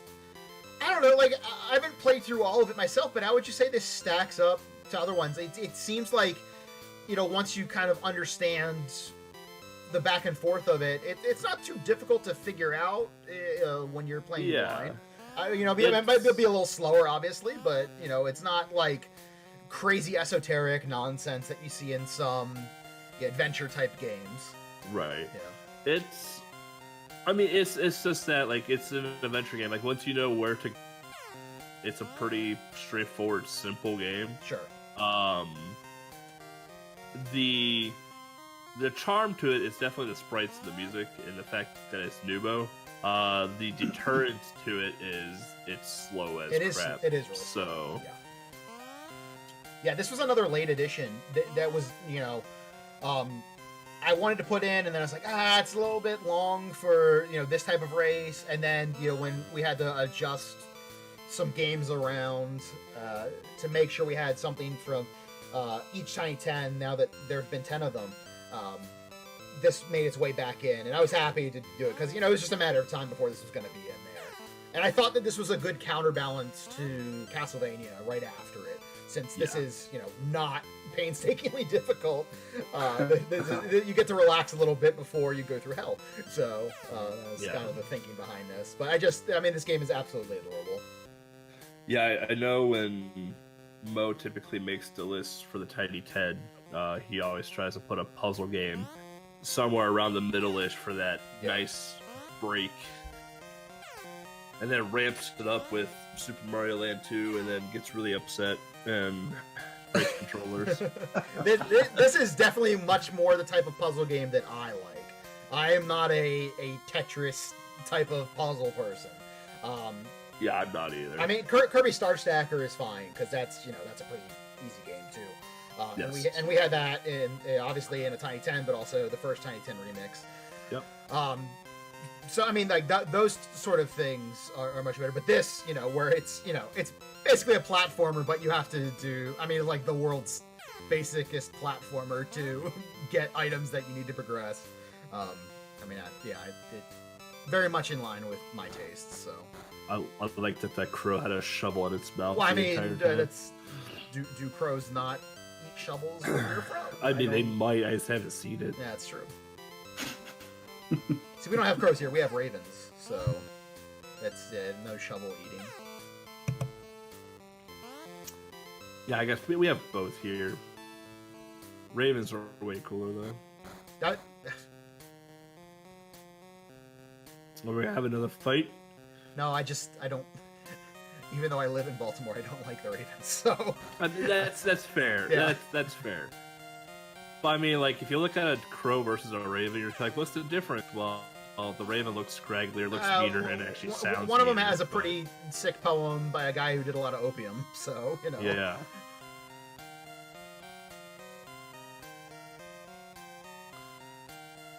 And that's the mole for Mole Mania, by the way.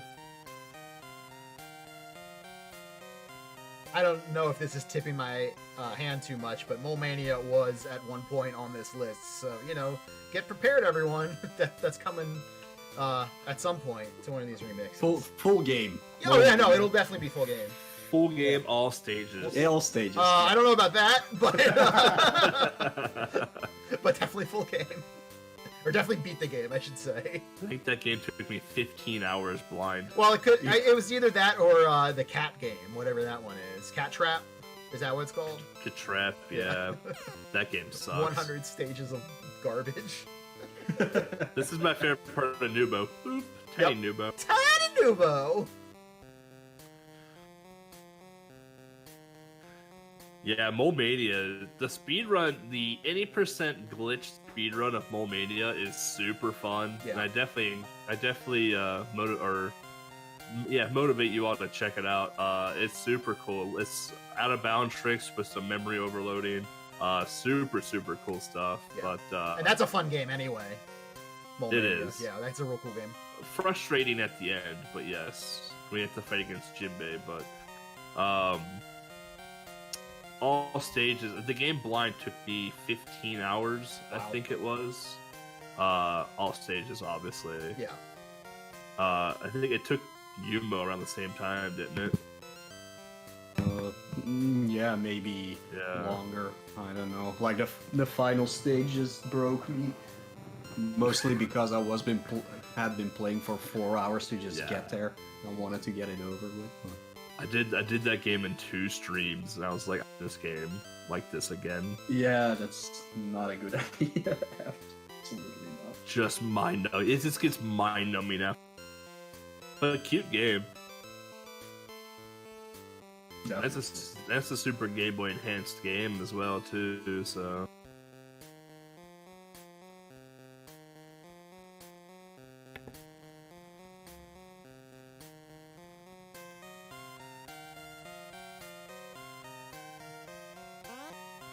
And now he's giant again. big Nubo. Here we go. Whoop. Yeah, turn on the rain machine. That's how rain's made, everyone. Yep. Nubo turns it on for us.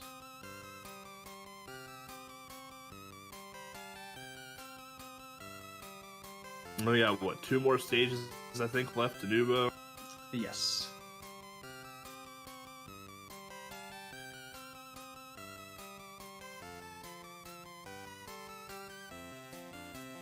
Nubo learns to tightrope walk. So with this game, you're gonna see some shortcuts as well too with puzzles.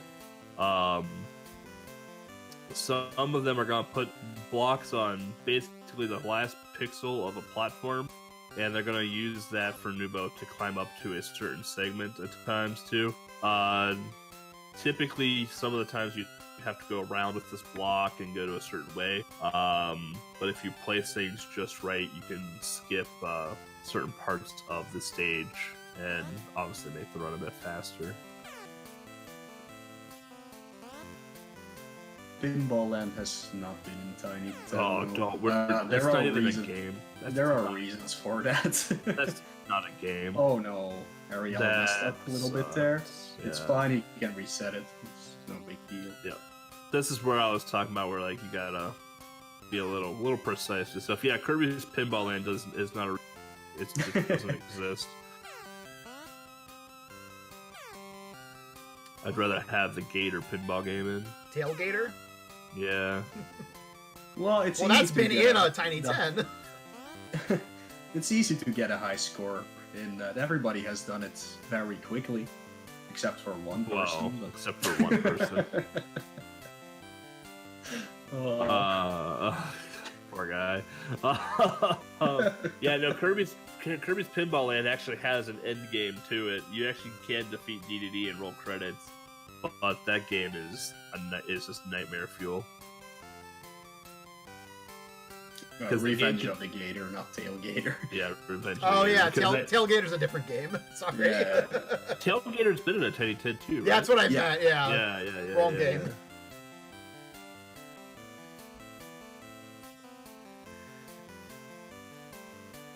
Yeah, at this point, I forget what games were in what Tiny Tens, or even what games were in Tiny Tens at this point.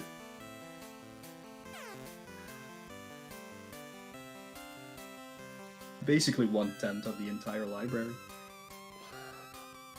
Yeah. But out of the 9/10ths that are left, how much of that is playable? that's a different question. I'm still waiting for to put Yonkin Man in. Best Game Boy game I've ever played. Best 6 minutes of my life. I can't believe you did not like that game. No. I hate every game that has a mini game that has rock, paper, scissors. Oh, it's No, so it easy doesn't to ma- smash. like, You just Alec- smash A. Yeah, I just hate it. I just don't want it in my games. Missing out. I think it all came from what is it, Alec Shin- Kit? Shin-Chan. No, Alec Kit on Master System. Like I never played that. the first game, like you have to defeat all the bosses with that as well, and I was like, why is this in a game? This is pure RNG. Why? And then you have to restart the entire game every time. My was first like, no, ex- I'm my out. first experience with rock paper scissors in a video game was Shin-Chan, and I lost literally 25 runs to the rock paper scissors minigame of Shin-Chan. Yeah, it should not be in a game. At The least Alex in Kidd Yonkin community Man, is it going to be doesn't. furious with you now. Yeah, they're not going to be happy with you. Well, too bad. So here we go. We got Hero turning on the rain machine to water a beanstalk that they're going to climb.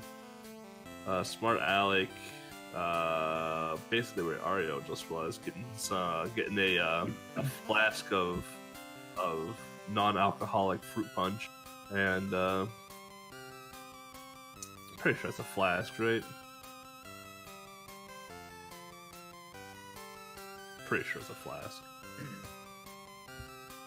It's not a flask. Yeah. And then on Ariel's tree, we get the cookie jar with some vanilla wafers in it.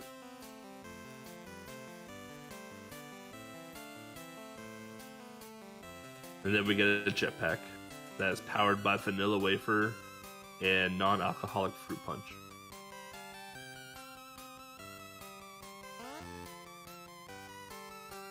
Nubo is very advanced for its time.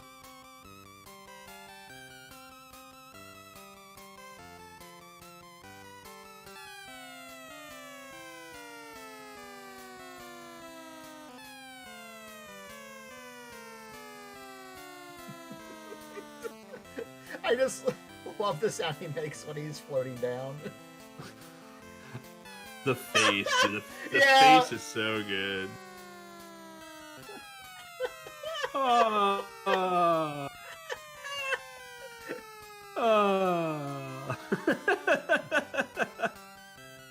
This is a giant potato floating from the sky.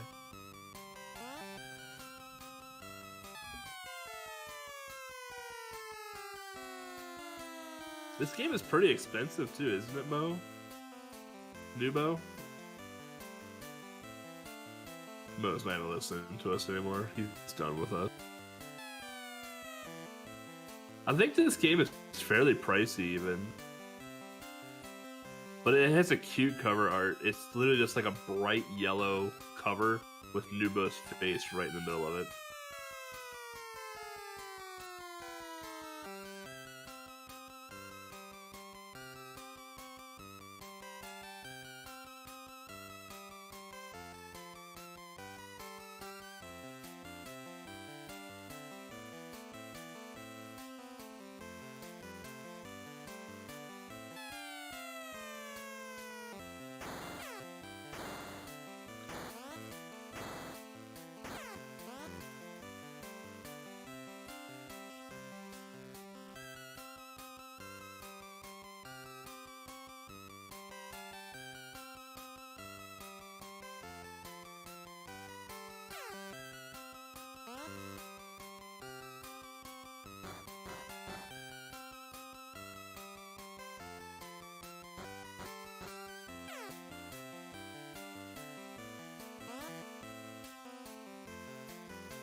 You know, if you have a bucket in your hand, you get a nice wind burst. You can just go up in the sky like that.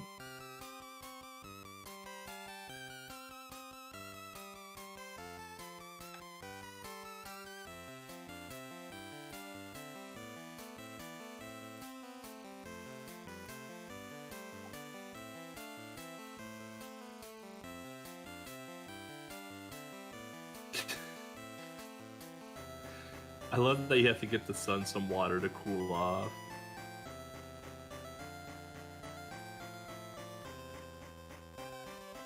Oh yeah, this is where Nubo meets Santa. This is the best part of the game. For those of you that thought Santa was fake, how dare you?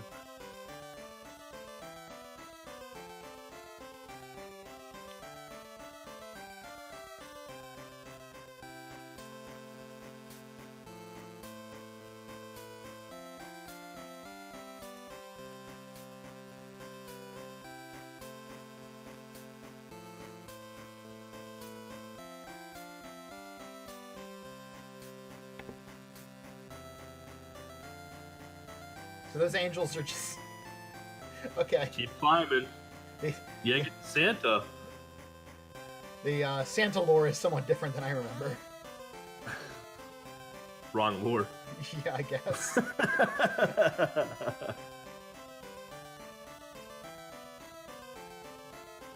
Well, I like that sweet Metal Gear Solid 3 ladder climb right there too. What a thrill that was, right? At least it had good music. That's legitimately my favorite part of Metal Gear Solid 3. A game that I absolutely love. One of my all-time favorites. Yeah, Metal Gear 3 is... But that freaking ladder climb is so good.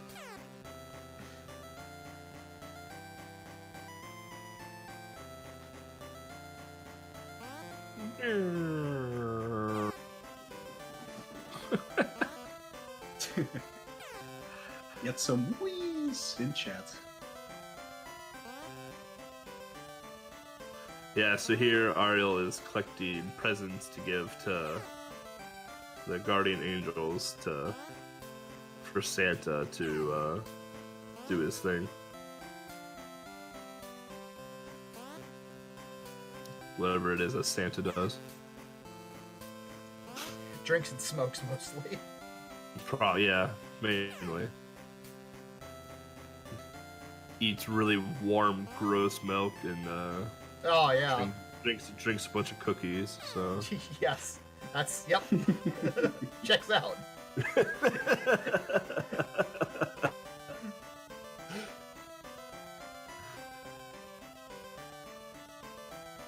Yeah, here in Belgium we don't have.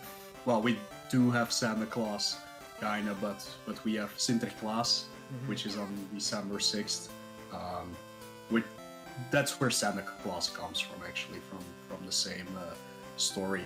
But he comes on a horse, so when we have to put our shoe, not sock, when we put our shoe out for Sinterklaas, it comes with a carrot and a good old beer. huh. That's I like the way you do things in Belgium. We've always had to deal with Krampus, so Good old Krampus. In Dutchland it's on December 5th for whatever reason. Deutschland.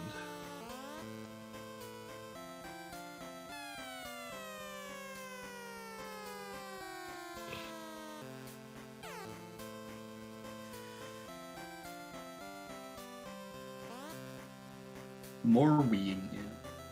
The best part about Nubo too is that, like, even though it is a slow game, the music isn't invasive and it's actually enjoyable to listen to. Yeah. I have played many of long games with really bad music, and they're not a good time.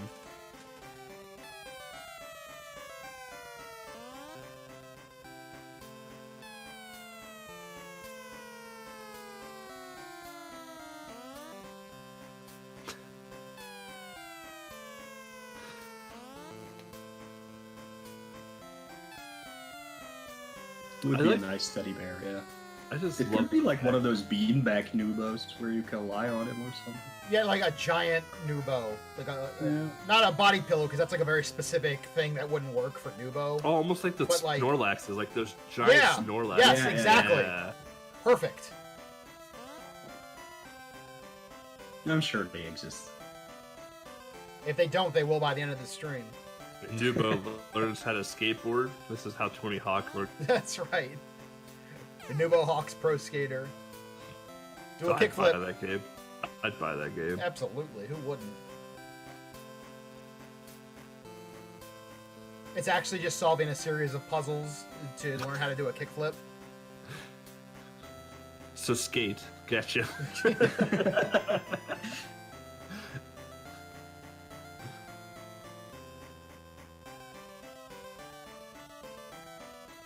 I believe Ariel has all the presents now too, right?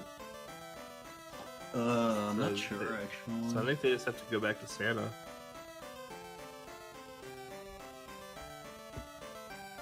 I just love how big Rudolph is at the top there. He's put on a few pounds, few weight. Yeah, A few wait. English is really hard when you haven't had coffee. I yet. mean, a lot of people don't know this, but Belvic's first language is not English. It's not at all. It's actually Creole Haitian, so he's doing pretty It's true. well. It's true.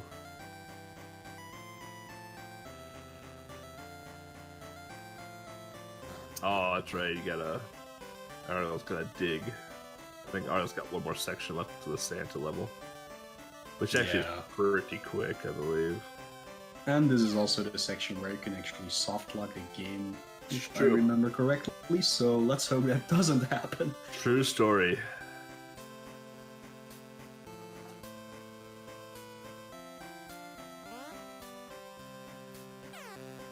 Team Softlock, here we go.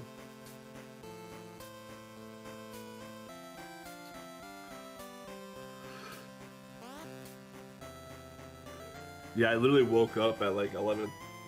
Oh, I got Tiny Tim in a half hour, and then Mo messaged me. He's like, "Hey, we're ready for you." I'm like, "Oh, okay." In fairness, you did have the half an hour still, but I figured we were in there, so. Yeah, I was like, "All right." Yeah. So Just I wanted you to didn't know have that you could coffee join or whenever, not that you had to get in at that exact time. We get Tiny Nubo again. Hell yeah. Tiny Nubo is my favorite part of this game. Just when you thought the game couldn't get cuter, it gets cuter. It's just this potato sack just walking around.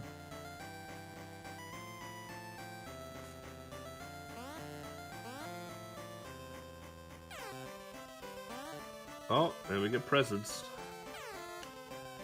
Wait, which makes you more Swedish? Swedish meatballs or Swedish fish? Meatballs, 100%. Meatballs were way better than Swedish fish. Swedish fish are like halfway disgusting. Like they're good, like the flavor is good, but they're too chewy. If you don't get like a fresh batch of them out of the bag, they get stale really quick and they get really chewy and kind of gross. An update on Ross and Feta, they're both in the same exact stage, Yeah, which is, it seemed to be. yeah. The worst stage, which is the Yeah. owl.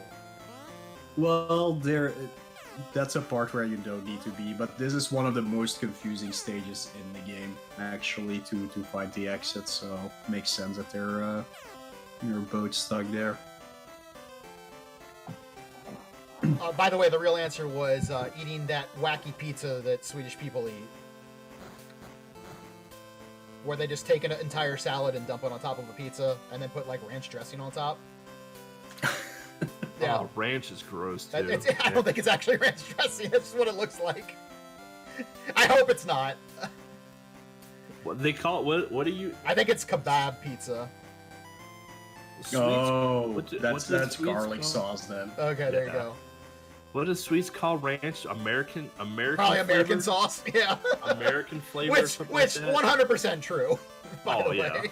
120% true. Yeah, ranch is disgusting. Ranch is I'll gross. say it. I'll Yeah. say nope, it. you're 100% right. Yeah. Ranch is one of those things. Ranch and like Doritos are things in my life that most of the time I'm like, that's gross. I never want to eat it. And then like every so often I'm like, I really want to have some Doritos. And not for the reasons you probably think, chat. See, I like the nacho cheese Doritos. But like for the most part, I'm like, this is just disgusting. It's all chemical garbage and like just like so overwhelming.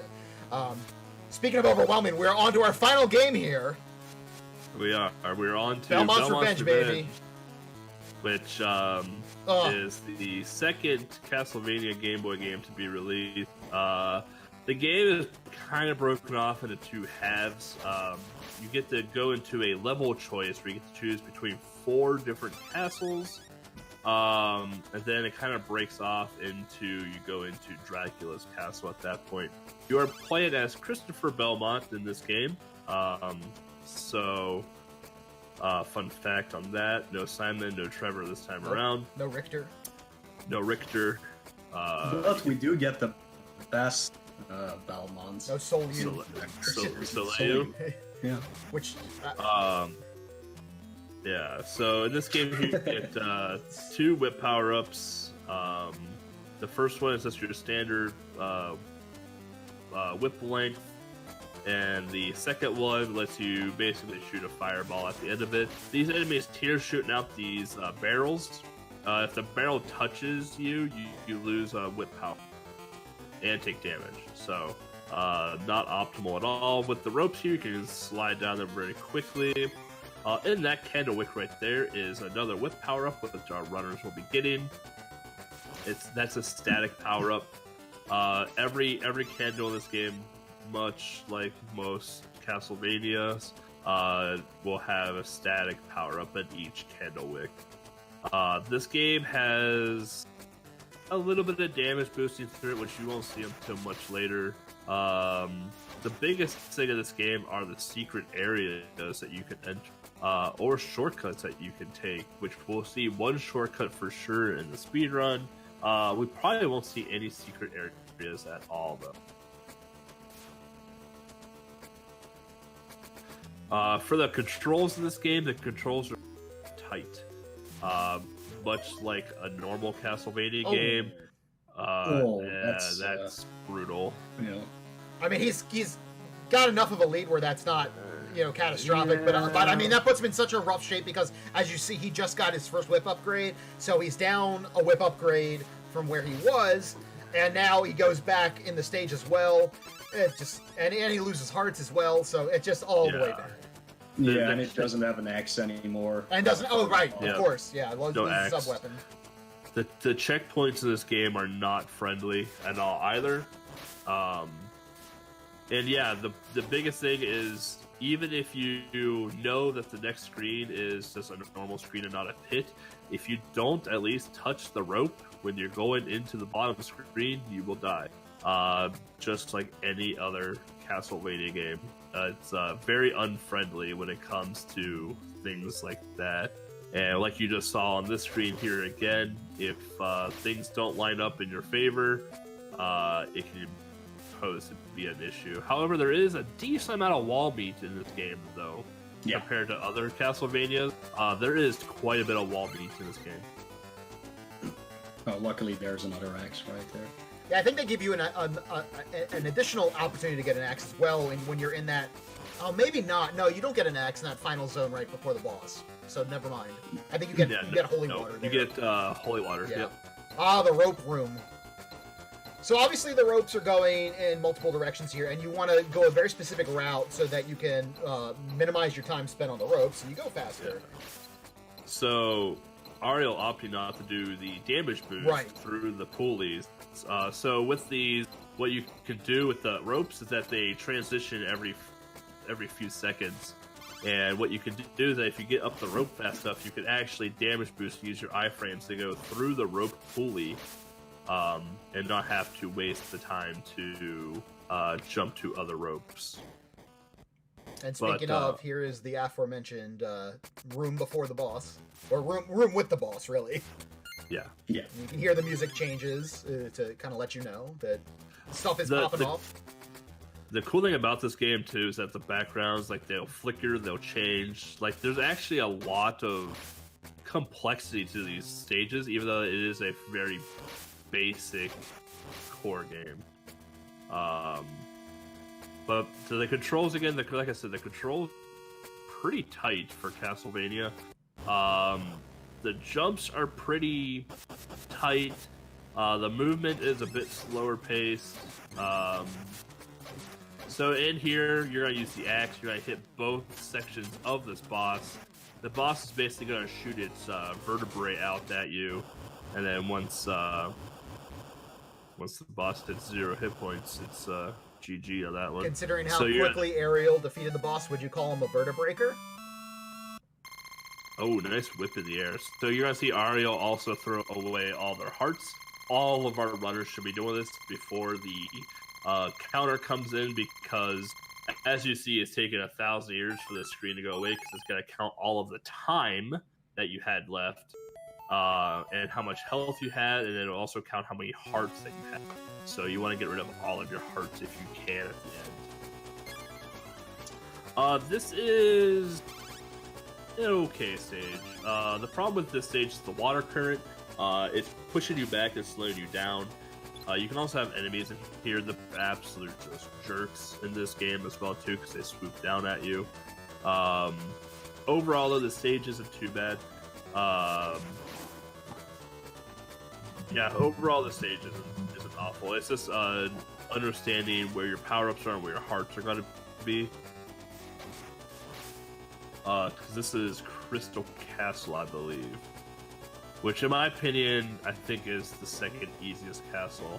The first one being the Plant Castle.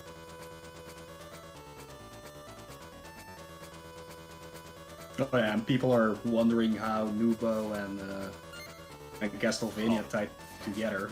Nubo is actually a mascot for chocolate, and well, he met up with another chocolate mascot, Count Chocula, which is of course the nephew of Dracula, and that's how we get to Castlevania. That was really good, though.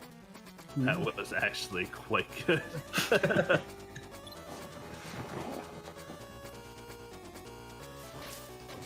I figured Nubo was like the mascot for a marshmallow. That would make because like sense. Obviously, right? That would make a lot more sense. Oh, I got a 1-up. There you go. Okay. Wall are we doing this? Okay, so of the Halloween cereals, Count Chocula is the best. But if you like it, nonsense. Frankenberry is trash. Frankenberry is such overrated garbage. Count Chocula is so fantastic. So here you're gonna take a quick damage, just sliding down the rope here. Frankenberry. Why didn't you go with Fruit Brute while you're at it? Jesus. Wow. Yeah, strong opinions in this commentary chat right now. I don't feel safe. We don't even have all those things. So. No, of course. Of course you don't, because you're Europe. This is such a xenophobic commentary stream right now. Talking about ranch dressing and the Halloween cereals. Well, ranch dressing we can all agree is disgusting.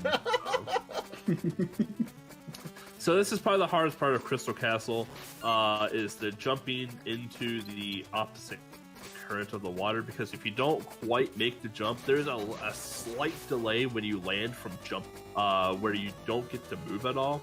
And if you don't quite make the jump, the water current will push you into a pit and kill you.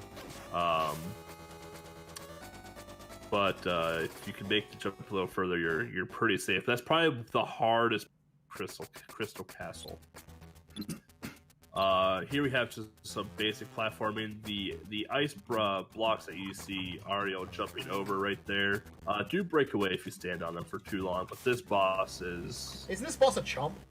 Yeah. Okay. This boss is laughable. It's been a little while for me on this game, but yeah. So you're gonna hit this crystal, and it's gonna shoot a lightning bolt down.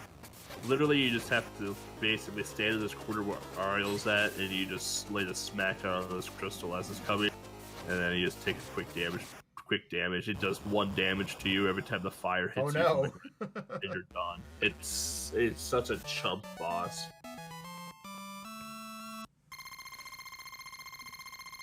Then we have Alec going into or in Crystal Castle as well too. We have Hero who will be entering Crystal. Jeez, that's hard to say fast.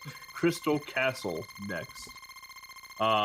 Ariel should be entering Rock Castle after this, which is the bottom right castle.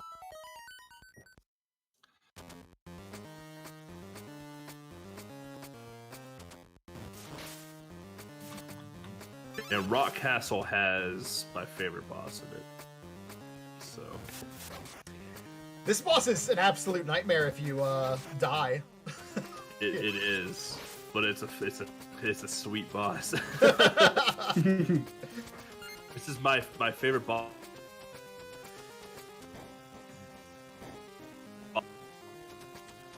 Followed by Saleyu. Saleyu is a fun fight. It's hard, but it's a fun fight. Is this the people's boss then? If this is the Rock Castle?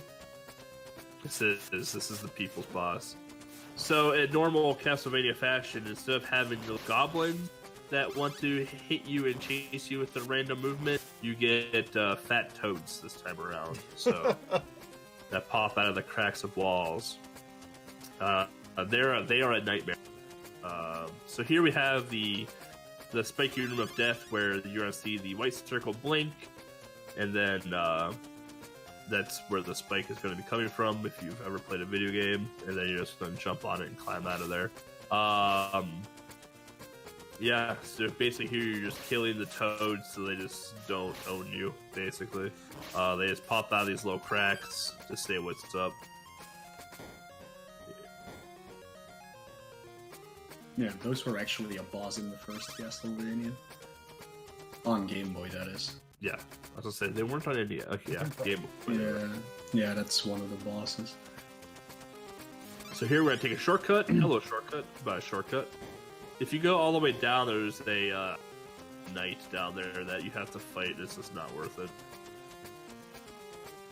All right, so this room is actually pretty cool. Those candles, if you keep them lit, those ball enemies at the top don't come to life. But if you destroy every candle on the screen, those ball enemies come to life, and they are not nice. These eyeballs are exploding eyeballs. They will actually trace you whatever side of the platform that you were on. So if you're on the left side, they'll fall towards the left. If you're on the right, they'll fall towards the right. Very interesting enemy pattern for them as well. If the Rolly Boys are not active, you can stand on them as platforms. It's not a big deal. I always love it when you can use enemies like that when you're not expecting to. When they don't kill you on contact like that. That's very good. And that's pretty rare in a Castlevania game as well. That's not obviously typically how enemies work in Castlevania. So interesting. Ariel not going on the top of the Crusher here. Yeah, Ariel not opting to go top route for this Crusher. Typically what you would do is slide down that rope, you would go on top of that Crusher, and then you would break the Crusher as close to the ground as possible. That way you can just walk to the rope. I wonder if Ariel is aware of where he's at relative to the other racers right now and just trying to be very safe on areas where maybe he's made mistakes in the past. Because you can die if you take that top route if you're not fast enough. So he might just be like, you know what? I'm ahead. I'm going to play it cool, not make any major mistakes. Already took a death in this game. Let's just chill out and cross the finish line. Yeah. And you got to admire him if that's his strategy, because that's a very good way of thinking. Yeah, so like Who's your favorite boss? This is my favorite boss because it's really easy, as you can see, right? Right, yeah. That's it. Real easy. Oh, wait a second. Oh, no, we're in phase 2, and he has a long neck, and now he jumps around and is a complete jerk. So Ariel's going to take some damage boost in here, hang out on that rope, and make quick work of him. But if you actually don't have the health for this fight, or the whip, fight, or the axe, if you don't have at least a power 1 upgraded whip, or the health for that fight is a nightmare. Yep, it stinks. It is exceptionally hard to fight. So it's like, okay, so some people might be more familiar with this. You know, in Castlevania for NES, where you die to Frankenstein and then you don't have the holy water to stunlock him or the upgraded whip all the way, it's sort of like that, but harder. Yeah. So we're in the plant castle, which is actually really my favorite boss because it's the two goat heads. The two goat statue boss, which doesn't sound very difficult, but again, if you don't have the right equipment, it can be a bit of a challenge. This is probably, I would say, the easiest castle in the run. It's a pretty straightforward castle as well. It's just it's pretty linear, a lot of eyeballs in this one. The boss is kind of interesting in this stage too. Yeah, it's not really difficult, but you know, it's the ramp statues. Yeah. That's actually my favorite boss in the game. So I just like the Power Ranger boss before this one in the rock castle. So the plant castle actually has a decent amount of secret rooms that we're not going to see at all. But what we are going to see is a lot of barrel bosses, and we're also going to be introduced to our bone boys here, where they like to slide down on the and go on the same rope as you and be jerks, which they're not typically a problem, but if you do miss the initial kill on them, they become a nuisance really quick.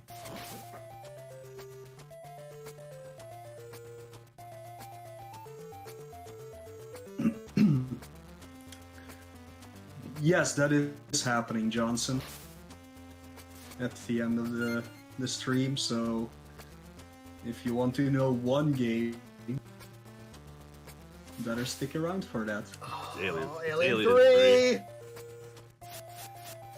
Oh shit, you ruined it. It's Alien 3, boo. That's 2 games, though. Alright, well, they got a bonus game. So I believe there's a wall meat in that corner there. Yep. Man, my memory is top notch. It's been a while since I ran this game, but yeah. So you want to stay top route, otherwise Swamp Thing is going to get you. And also you want to stay top route too, because that grassy stuff at the bottom will actually slow you down quite a bit. But Swamp Thing in general is the reason you want to avoid that bottom part there. So Hero going into the Rock Castle boss fight here, and one of those candles on the way down, I don't remember which one, actually does have a whip power. So I can't believe they didn't put a lobster in the Rock Castle. I understand that reference. Rock lobster, yeah.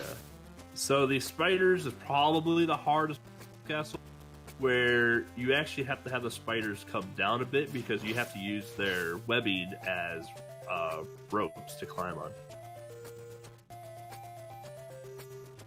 And as you can see, the way the climbing works, if there's a decent gap between them, Chris Belmont does not make an effort at all to make that jump.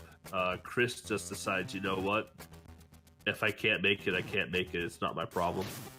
That's just how Chris rolled. He's not a high effort Belmont. Yeah. He's not a high effort Belmont at all.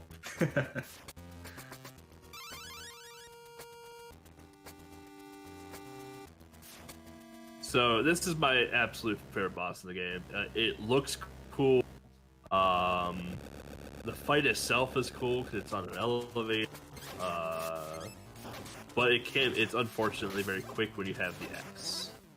Because when you have the axe, whenever the tridents are down, or up rather, you can just hit them with an axe and call it a day, which is really unfortunate.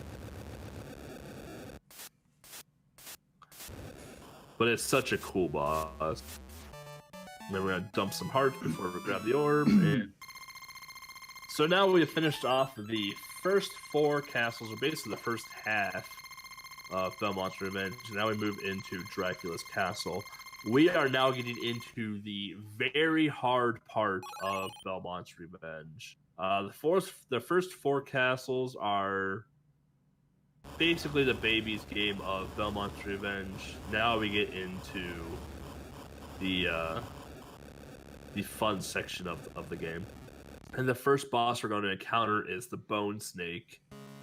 And casually the Bone Snake will ruin your life. have its way with you. The bone snake can have its way with you, you say. I was trying to think of something to not make it sound. Well, I can't do it. I can't do it anymore. For people who are wondering, like, why are there no stairs in this Castlevania game? They suck. It's literally because for the first one, for Adventure, they tried programming it in, but they couldn't. They totally failed doing that, so they replaced everything with these ropes, and people actually did like that part of the game, so they just kept it in for the other ones. Yeah, plus the steps in all old Castlevania games suck, so... Yeah. So even the stages in this last half of the game are actually pretty difficult. You get to go against Death, which the scythe can either be coming from the bottom or the top. The birds, again, will swoop down and come at you. There's just a lot of pitfalling and moving platforms to deal with. And just like in every game, bats are an absolute disaster to deal with. But this is a tough speedrun. If you are looking for a challenging speedrun on the Game Boy, I encourage you to try Castlevania 2. It's very satisfying when you get a good time. It's a very satisfying game to learn. It's a very fun Castlevania game as well, too. It's actually canonic, so... Yeah, and it does have some interesting different mechanics from, the standard Nintendo and Genesis type of Castlevania games. God, Bloodline. Bloodlines is great. Bloodlines is really cool, but you're not the only person that I know that thinks Bloodlines is stinky poo-poo, so... Garbage game. Just because all of them are criminals doesn't mean anything for you, but that's okay. No, I don't know. We're real critical of this commentary. Yeah. This is not bloodless commentary. We put the blood code in before we started. But this is very different, like with the way that the platforms come out, and obviously the sub weapons are way stripped down, which is not a surprise for it to be a Game Boy game. But yeah, it's pretty neat. But it does feel like really well fleshed out, unlike other Game Boy Castlevania games. Yeah. Called Adventure. The problem with Adventure is that it's slow. Yeah, that's the biggest issue with it. It's Again, if painstakingly people slow. do want to play that game, there is a ROM hack called Graphics Enhanced Hack, which makes the game run at a normal speed, and I actually had fun playing that one. It only took me like 40 minutes to get through it instead of like 3 hours because of how horrible the original is. Yeah. So these big bats here, if you hit one with a whip, they off into... I want to update the out-of-town scoreboard. Fetty is on the final chapter of Wario Land 3. Nice. I don't know exactly where Ruspigan is. Relative. Both are on the same stage. Okay, there you go. Ross. So here we have the Swamp Thing people. I think If Ross you is hit slightly them- ahead. Yeah, if you have the Yeah, Swamp he's Thing almost people, inside the castle. Swamp Thing people, if you hit them, they just fall over. But if you hit them in the head, they die. Here we have the Bone Snake. So the Bone Snake fight is... It sucks. You have to be ahead of the Bone Snake, but at the same time be behind the Bone Snake. And every time you have to know like how far away the Bone Snake is going to come off the screen and into the screen, and understand how fast the screen is moving versus I the hate Bone this boss. Snake. Yeah, this boss is Any boss that can brutal. force you into getting trapped and squished is not my kind of boss. Yeah. So typically what you would do with this boss fight, Arnold had a really nice snake fight, but typically what you would do is once you would see the ceiling or the ground start to grumble a little bit, that's where the Bone Snake is going to come out of. You would start throwing your axes at that spot immediately to start hitting it while it's coming out of the ground, because most of the time you are actually not by the head, you're semi far away until basically the very end of it. But that's a very good fight from Ariel. Yeah, So and now just our- like Hero has caught up to Alec. That It's, was like, so right close. in front of him, by the way. Ariel very nearly did not land on that platform there when getting the candle, but he does land and saved death there, so he's doing all right. Yeah, Hero's caught up a lot. Hero has caught up a lot. I mean, this is very much, I think, he was kind of the leader in the clubhouse in this game of the racers here today. And I know this is a game that Ariel was dreading a little bit because, you know, and that rightly so, because this game can be a beast. So, I mean, right now, Hero is coming back with a vengeance. And I think he's actually ahead of Smart Alec at this point. Yeah, like which was not true going two or into 3 Castlevania. seconds ahead, Yeah. so it's kind of tight there. Yeah, this is still anyone's game because Yeah, Soleil absolutely. can be Soleil and Dracula can still be Dracula. Yep. So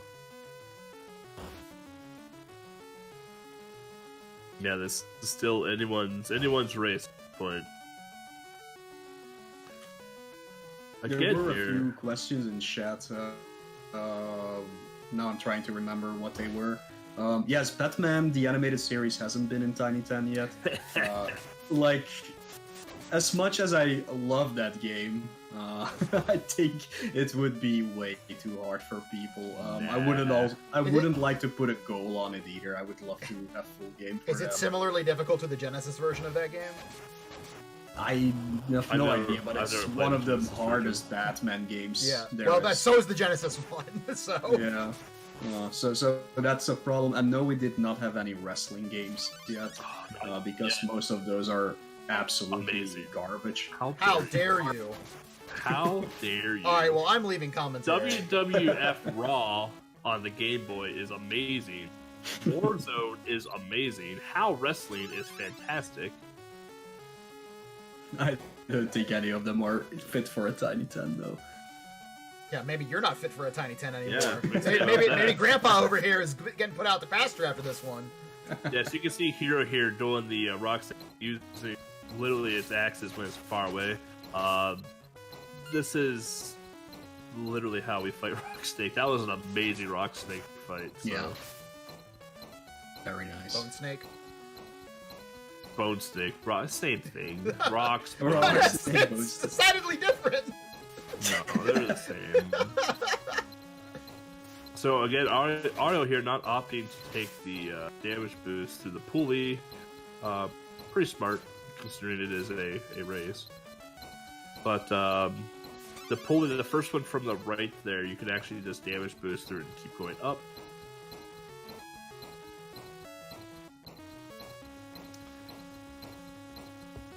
And I believe that candle wick on the right side there is an axe, if I remember correctly. I don't know what Super Fire Pro is, so... Oh, Fire Pro Wrestling is like one of the all-time great wrestling series. No, And okay. it's mostly well known for having every wrestler ever, and offering to create a wrestler that lets you do pretty much anything. It's very more pixelated style art rather than like 3D stuff. But yeah, it's like super fleshed out. None of them are their original names, but you know you can go rename them if you want. Right. But like it's very obvious who their influences are with their character creation. Yeah, like the undergarment instead of the Undertaker. Of all the possible alternatives you could have had for Undertaker. Like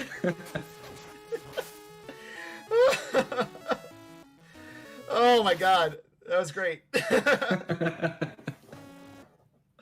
Yeah, I don't know much about wrestling, but I do love the Undertaker, so that's why that came to mind Yeah. immediately. The Overgiver. How about that, selfless scoundrel? Instead of the Undertaker.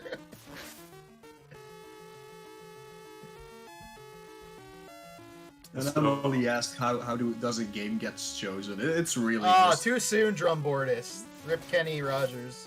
I mean, it just happened today. I know. That's why I said it's too soon. Not too soon. So we're in the final room here, walking to Soleil, And for those of you that That's don't know, Belmont.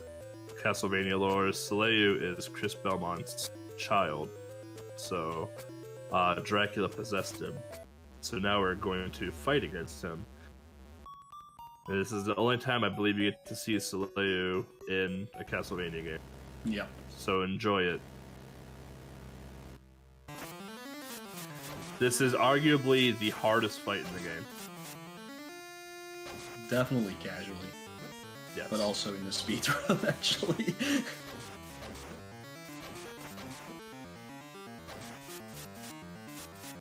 Nice job. Nice fight. Yeah, so Soleil's movement is kind of sort of based off of Chris's positioning, but sometimes the AI just does not care about Chris's positioning, and it will just have Soleil do whatever it wants. That fight is actually a very hard fight, and Ariel made it look very easy. So now Ariel is in the traditional Castlevania level where you walk a Dracula, no enemies to fight, but you get a sweet background. So That is a really cool looking background. So here we go into the Dracula fight.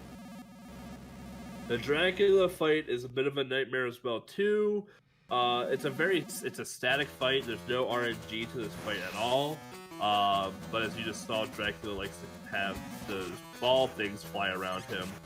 Dracula is going to go on set platforms around the area here, and Ariel is basically going to try and position themselves in a way where if Dracula is out of position for attack, they're going to basically set up so that they don't get hit by the balls as Dracula is moving around, because if you get hit by the balls, they actually do a lot of damage to you. So 1/4 of your health. Yeah, like Ariel got hit there in the second phase, which wasn't what was supposed to happen, but he's taking a little bit more and safe now. if you're wondering why Ariel is jumping for the attack, you have to hit Dracula.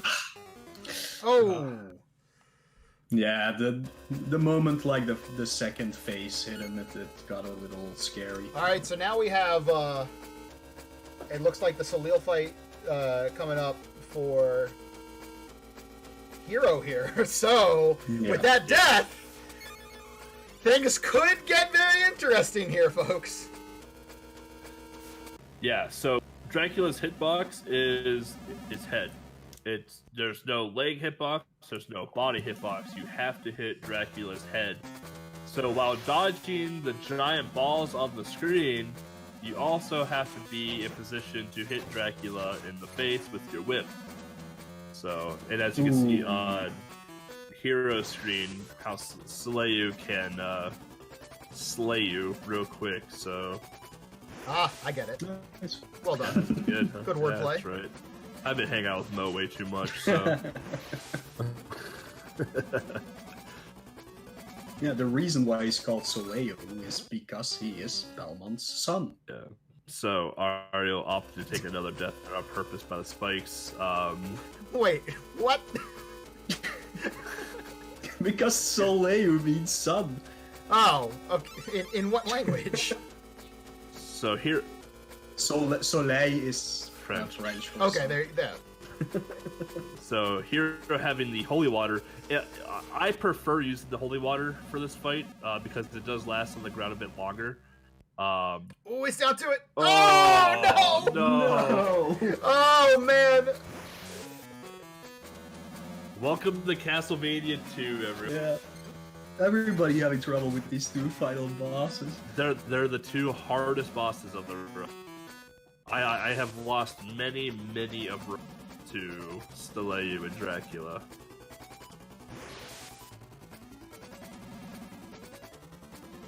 Alright, Ariel setting up nicely here. Gets a hit in. Yeah, it looks like Ariel is very inclined to just play it safe, get the hits where he can, and then just otherwise not take damage. Yep. Smart move, honestly. Alright, Hero. Throw some water. Yeah, there you go. Throw some holy water. Okay, There you There go. you go. Alright, so if Ariel were to die here, it's going to be completely insane.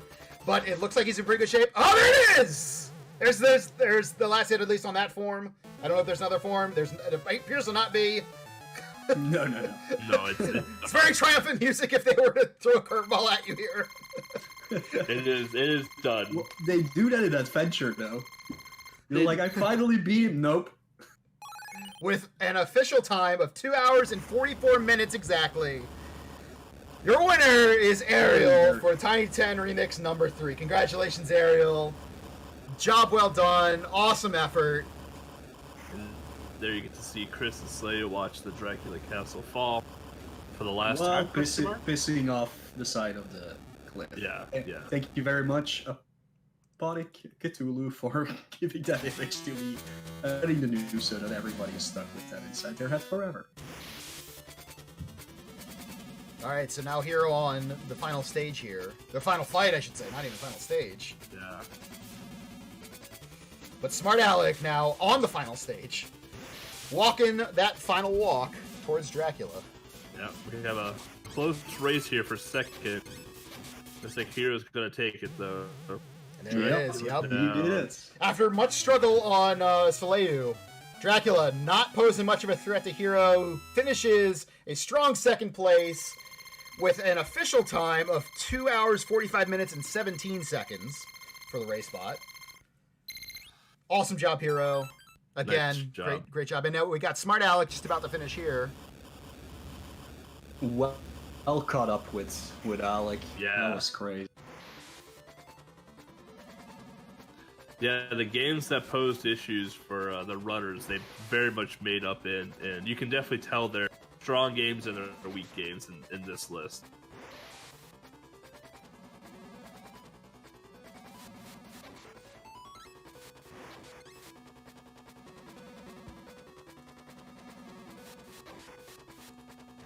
Alec utilizing the axes here for Dracula. Not a bad call at all, since the axes have an arch to them. But you don't want to go on the spikes though. If I know one thing about, be fine. Oh You boy! do not wanna Oh go to boy! the spikes. Oh, he didn't go for it. Okay, he should get this hit here though. Yes, there it is. It was so close at the end there, but he gets the job done with an official time of 2 hours, 46 minutes, and 29 seconds. So I believe that means all three of our finishers finished within 1.5 minutes of each other. Wow, That is awesome. that's a very good race. And to answer your question, they did not beat Wario Land. They did not. That's true. They're really close though. They're Okay, are we're close. actually gonna put on some volume here as we get ready to go. We gotta switch some stuff up here. Okay. There's Hero. Hi, Hero. Hi, Hero. Hello, Hero. Thanks for ruining the race stream. I'm just joking. That's fine. I got alternate strats here. It'll be fine.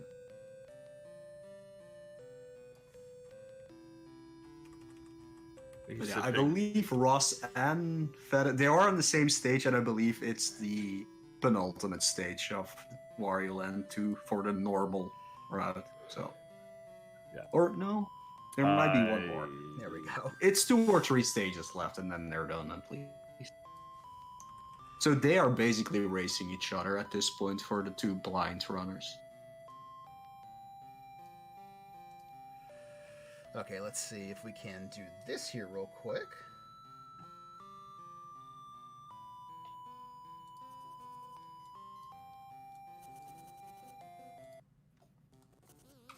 All right, there we go. Yeah, Ross should not do that because the door on that side is actually the treasure room, which you don't need at all right now. But yeah, that's what you get This for is pretty playing. popular, pretty important for a speedrun.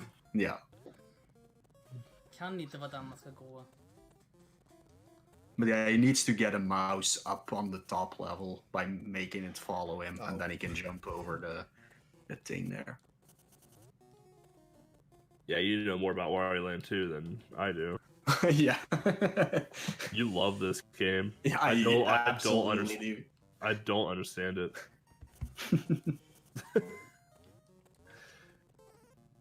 So good. My favorite Wario game is Super Mario Land 3. It's basically the same game. No.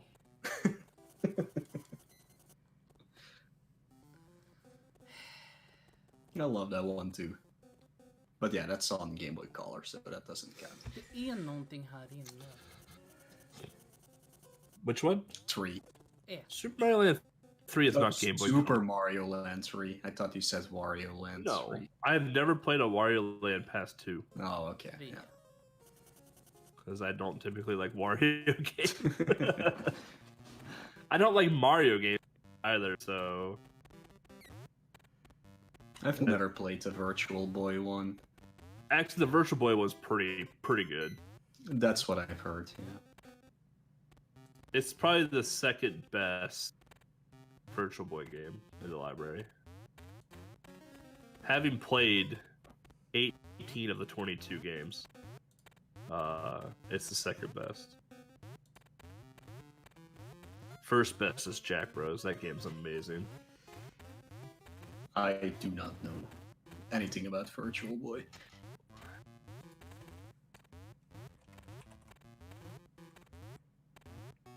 Well, you get the mouse up there.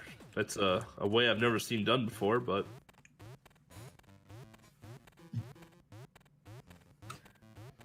Let me actually go to the actual stream, because there's only 2 people I have to watch anyway, so... That's true. It's a little bit easier.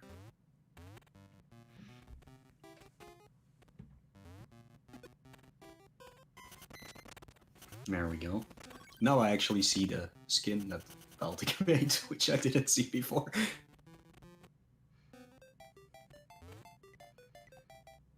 My awesome layout that I almost forgot to do for enemy. But you did not forget. That's the I important did part. not forget. I did not. I'll get everyone lined up on the top row here in a second. Before we probably do interviews, I am going to the bathroom because Alright. that's a thing that I also need to do. Well, have fun. Just like Christopher and Slade.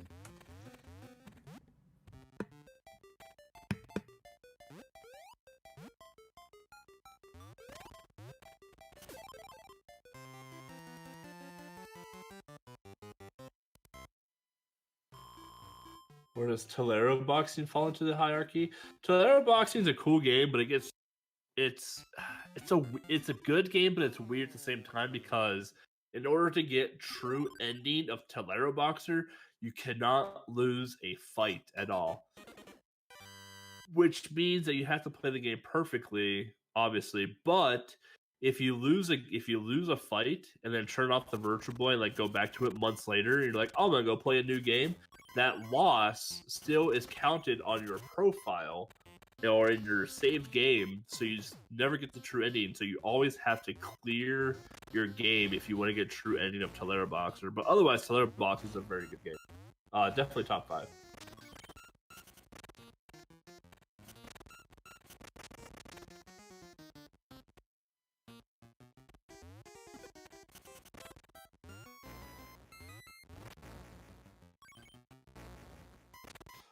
The crappiest game I've played on Virtual Boy is not even Waterworld.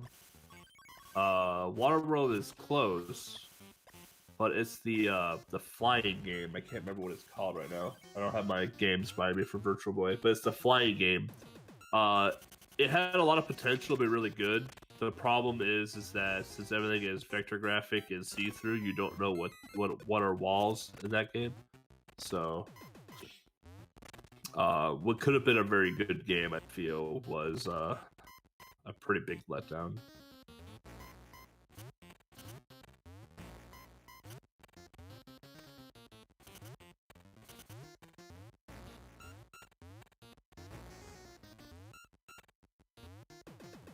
Mario Tennis is actually pretty decent on Vita as well too.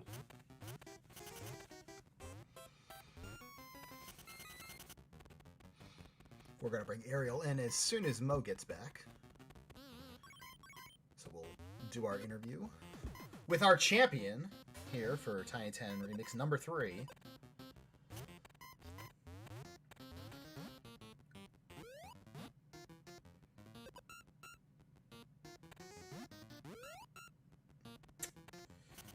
to take umbrage with this. You turn into a zombie when the ghost touches you, but then when you go into sunlight, you stop being a zombie, which is not how zombies work at all.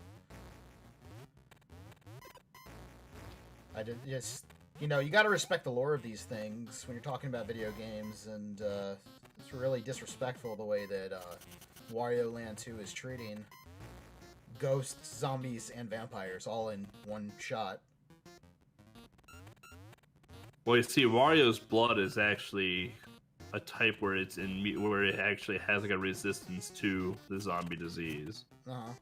So sunlight cancels it? Yeah.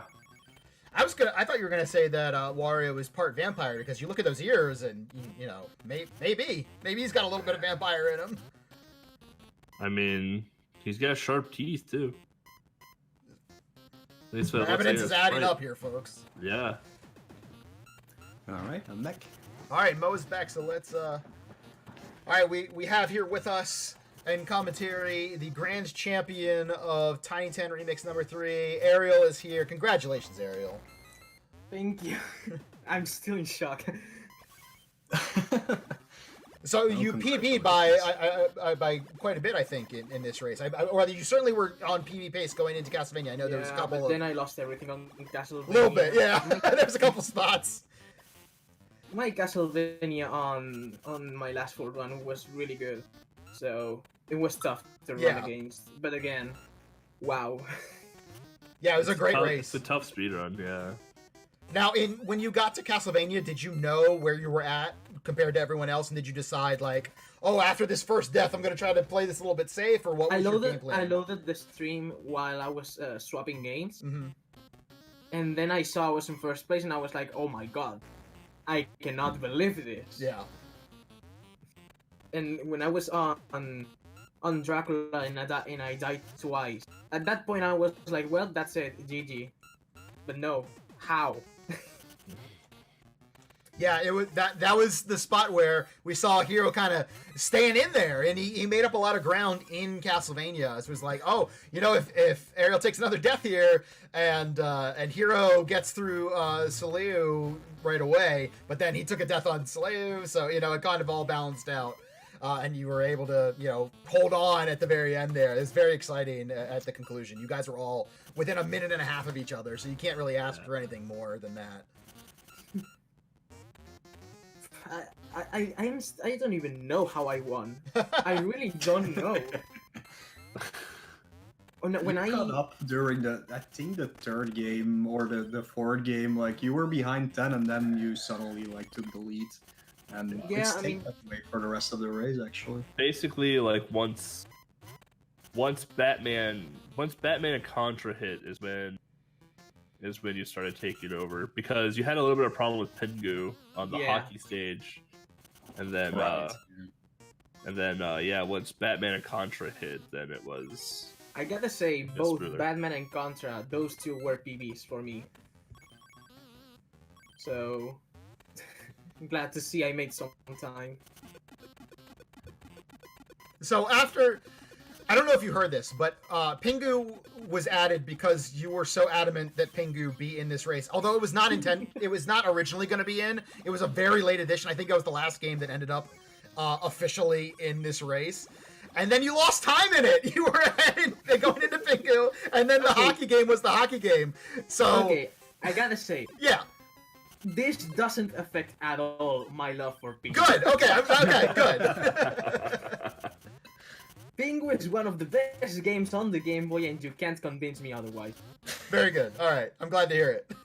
Yeah, I agree. Shaq Fu is probably the best game on the Game Boy.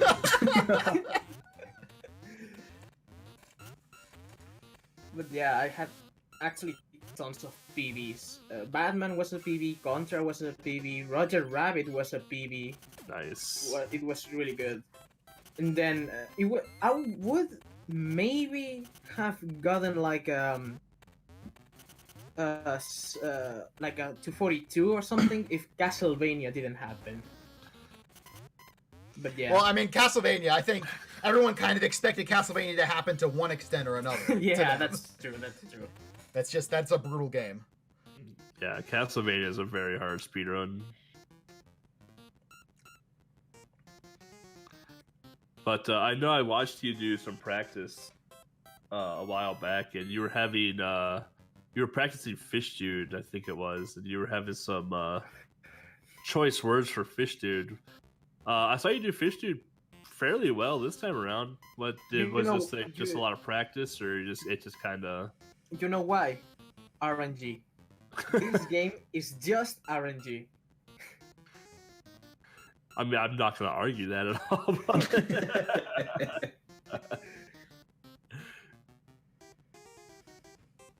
That was the least expected game to gain time on. I really thought it was going to screw me on race day. When it came to the Tiny 10 list, obviously you were excited to see Pingu. What other game that you saw where you were just like, oh, that game is mine type deal? Well, honestly, Nubo. I really like Nubo. And after trying out the games, Contra. Contra is a really hard game, but I really like it. It's a satisfying run. Yeah, especially since I only did the easy run for Tiny my 10 take on the Tiny 10 2, because I didn't get to join, but I did it on my own and all that. But still, learning normal was actually really fun. And hey, now I have a new PV for it. Also out of the list, what game were you the most scared of? Solar Striker. Yeah. There it is. Hold on, as long as we're asking that question, let me bring in our other two finishers here real quick. All right, so joining us now are Granin Hero, and if he realized, there he's a Smart Alec. Okay, very good. So congratulations, guys. Second and third place finishers, Hero and Smart Alec. You all finished within a minute and a half of each other. So kudos to you all. Congratulations. Excellent race. And I hope you had a fun time. Thank you. Thanks. Super thanks. It was a great race. So Beltic had just asked Ariel what game he was most concerned about coming into the race, and he said Solar Strikers. So I wanted to bring you guys in to answer that question as well. So what game was it that was giving you the most concern coming into the race today? Fish Dude. I hate Fish Dude. That game is so stupid. I love Fish Dude. Oh, no, it's... I was so angry when that friggin' boss killed me over and over and over. Oh, and I saw the minutes. Yeah, I saw that you were having some trouble there at the final stage at Scuba Steve. Yeah, he flips you the bird all the time, and you just gotta take it. I mean, Contra was really hard for me to learn, honestly. That was, I don't know why, but that was just really tough for me to learn. But then once I just kept playing it and kept getting better. But then, like, I mean, the past few days, Fish Dude was giving me fits. And for no real reason either. I was having, I did not play well today, at least in my opinion, by my standards, so. Well, also gotta say, for no reason is the motto of Fish Dude. That's true, yeah. That stupid teleporting big fish. I mean, I have a sub-6 PB in the game. Like, that's how much I got screwed over today. That's marathon races, man. That's how it goes. You know, you put the effort in, and then there's always something wacky that happens on race day. Yeah. I don't know. That game was easily my worst one today. I know I had some issues with Batman and Contra, but those I wasn't even that bothered by that. And then Castlevania 2, I lost some time, but Castlevania 2 is hard, and you're going to lose time. So. But yeah, I was pretty much on tilt since Fish Dude, and like just in a pretty much in a pissy mood the whole time. But I mean, I still got stuff to. Yeah. You and Hero were like, when it came to the second portion of Castlevania, we're literally like 2 seconds or 3 seconds apart from each other, which was really cool to see, because Hero was quite a bit behind for a while, and then there was suddenly a catch-up, so that was very interesting to see what was gonna happen there, actually. Yeah, I died on the last boss in the first 4 stages. I don't remember what the bosses' names are or whatever, but the 2 on the sides. I've never actually died the way I did. I somehow jumped in the middle and fell in the pit in the middle. I've never done that ever. I don't even that one I can't even explain, but that as soon as that happened, I'm like, yeah, it's over. Like Out of the list of games, like what game were you more surprised that you enjoyed type deal? So like a lot of times like we have these lists like, oh, I've heard of this game, or like this game kind of looks okay, I don't know if I'm gonna like it though, but until you actually play it, then you're just like, oh, this game is sweet. What was that that game for you guys? Contra. I mean, I played easy before, but I never tried normal, and I actually prefer normal. So, Good. I'm glad to hear that. Yeah, I mean, also like, you know, people were worried about Solar Striker, and like people were, you know, bashing that game, but I played it, and honestly, I didn't even think it was that bad. Like, I thought it was fine. Thank you. Yeah, Mm-hmm. yeah. I thought it was fine. Yeah. It's just a mental thing when you know you don't have any continuous. The game just gets Yeah. harder Yeah. before you even Yeah. start playing it. Yeah. Because I have all the password written down for every game here on a document, just laying if something would happen. So and with no backup strategy like that in Solar Striker, it's just a bit scary. Well, the only one I had the passwords for was Fish Dude. If I got to game over on Contra, that was it. Probably weren't gonna game over on Contra though. Well, yeah, but That's true. Okay, so I have a question that's only sort of like a little bit related to this race, but well, it's directly related to this race, but it's related to other Tiny Tens as well. So I forget exactly which Tiny Ten brought us Wario Land 2. 6. Six. Okay. 6. Did we also have people on Wario Land 2 when the rest of the race was over? Yes. Okay. Yes. we did. I actually wasn't in that race, so Yeah. I couldn't tell you. I was just fascinated by like the discrepancy between the like, because all the time, you know, people always do these races blind, and God bless them, I think that's awesome. And we did not make this race to be particularly blind friendly. None of the Tiny 10 remixes are intended to be blind friendly per se, because the idea is that they've already been in Tiny 10s, so you know, you have some familiarity with them. But I think it's awesome that people want to do these races blind, and that's great. But this is obviously like the nightmare scenario game for blind racers. And so it occurred to me, well, as you guys were talking, that I'd never encountered any other marathon race like this where people would be on the first game still when everyone else was finished. Yeah. So I was just curious how that went the first time around. But yeah, I guess, yeah, it happened the first time around too.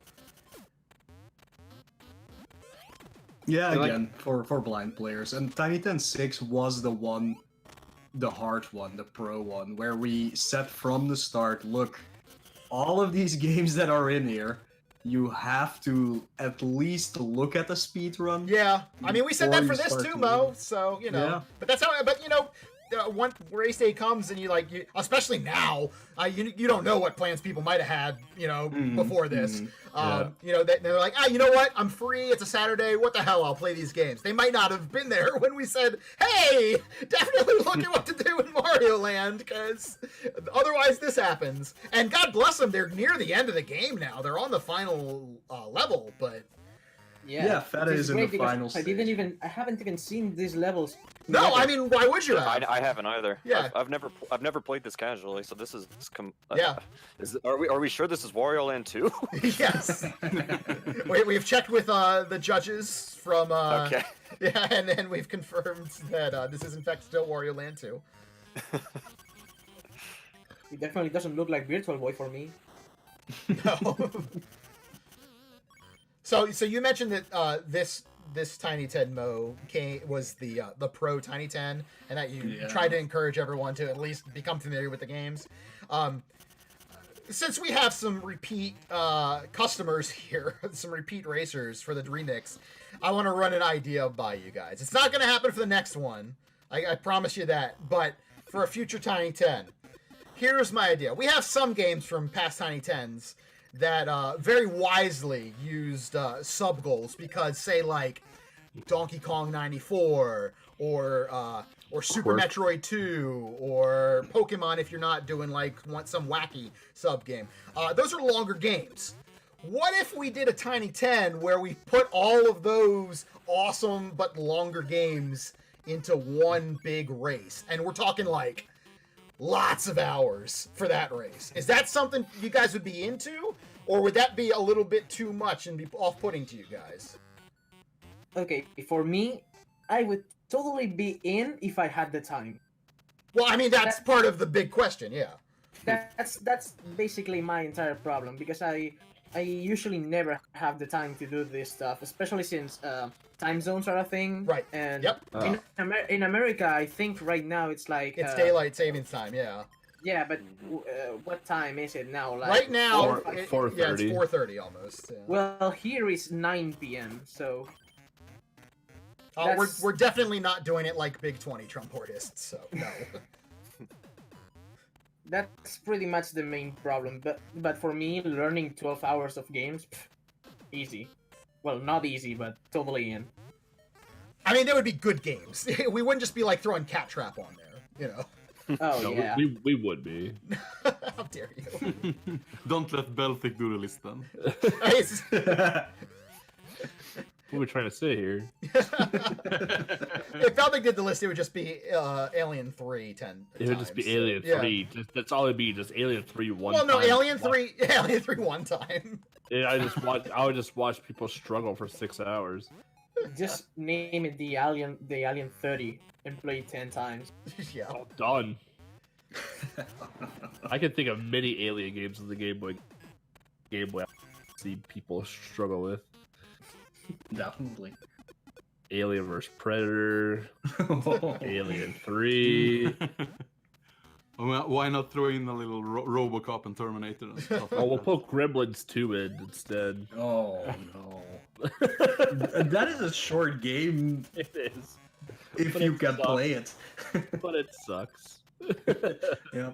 Okay, so Hero and Smart Alec, I don't know how you guys felt about that idea, but like, I don't want to do this idea and then people are like, too long, we're not gonna participate, you know. So, like, is that something you'd be interested in, having like the like what I was calling the pro version of this? Because, you know, like, you talk about putting an effort for this, but I mean, that's a next level effort for those longer games. I don't know if that's something anyone's even interested in. If not, then, you know, some of those games just won't be featured in remixes, but that's fine too. Well, I'm still- the I'm idea still not is really sure. good. But I don't know how many hours. Yeah, we need to I don't know off the top of my head Yeah. either. It's too early to say. It's just, you know, when Yeah. I was going through putting this list together, it's like, man, you know, I'd love to do Donkey Kong 94, but it's like 100 stages or Donkey Kong something. 94 is like, what, like an hour and a half? Yeah, speed? exactly. So Yeah. it's like, it's never going to make it on, you know.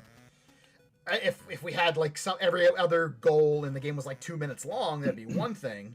But, you know, it's the, you know, then I, you know, got the pie in the sky. Ooh, idea, Hayonko so- Alien. That's a. But 10 2-hour games are 20 hours.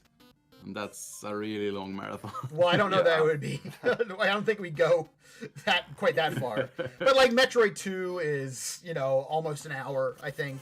Yeah, about 45 minutes. Yes, and I don't know how long a Pokemon run is. That's not one of those wacky glitched pieces of junk. So I Oh, do it's 2 like the hours. longer runs though, yeah, because there are so much room for errors and improvements. yeah. There's a lot more. Like, Could be you don't live and interesting. die by little mistakes. Yeah. Because when if we react to the race today, when I knew Roger Rabbit and New Boy was up, I knew that nothing was gonna change for an hour between me, Smart Alex, Yeah. and Ariel. Yeah. Maybe a couple of seconds from how there and so that's a bit tiresome to just know that I'm gonna play these games for 1 hour now and nothing's gonna happen. But in a marathon with only long games, maybe small errors can happen, but they won't be punished as hard as a short game. Yeah. There's a lot more opportunities for mistakes, but like each individual mistake isn't going to be the thing that turns the tide. Yeah. Yeah. And what about? So what if you do like 5 games or something? Yeah. Oh, well, we could do that. We I could would do like a shorter list. I mean, just because we've I would always done actually, 10 doesn't mean yeah. we have to do 10. You know. I mean, we've done that for like we did an RPG marathon like that where it was 5 I think it was 5 Super Nintendo Yeah. RPGs, and even those weren't full game. They were sub goals because that's even by that standard that'd be really long. So that's possible. That's something we could do too. Yeah, something like the SNES sprint that you did too. Yeah. Mm-hmm. Yeah, that's another one where we do 5 because similar reasons. We always wanted to do for the longest time it was going to be SNES Cathlon. It was going to be 10 games, but once you get past a few games on the Super Nintendo, then it ends up being pretty long games. So we didn't. Yeah. So if you do 5 for that, then it gives you a lot more flexibility. So yeah, we could do that. It wouldn't be a sprint by any means. So it wouldn't be like the Tiny 10 sprint mix or anything like that. But it would definitely be, like Tiny 10 Remix Pro. But if it had 5 games, that could definitely work. That's not something I had immediately thought of. You think I would have with everything else, but I get so set in my ways. Like, it's 10 games, but that's a good idea, Ariel. So I mean, maybe that's the way we kind of we got the name in the chat as well. It's the Fat 5. The Fat 5. It's the not so tiny 5. Someone will get all offended by that too. I don't know. We might have to come up with a better name. Perfect. It's pretty good. Speaking for the Fats, I think that's that could be okay, but. We don't want anyone to get bent out of shape over that. I love that the guy named Ronnie Rage Quit is offended. That's fantastic. I know you're not really offended. I understand sarcasm. It's okay. I just thought that was cute. Of all the usernames. Oh wait, hang on a second. Is Fetty at the final boss here? No, yeah, this is. Yes. Wait, this the Ross final is boss? in the room before the final boss. Okay. So we gotta see this, at least this through. Coming up after this, by the way, folks, normally we host people. We're actually, I think, going to return to our never-ending coverage of Tecmo Super Bowl. Nice. We're gonna go back to Tecmo Super Bowl 2019 season. It might be, I think it was told the 2020 season, although I think that may be incorrect. I think it's 2019 season.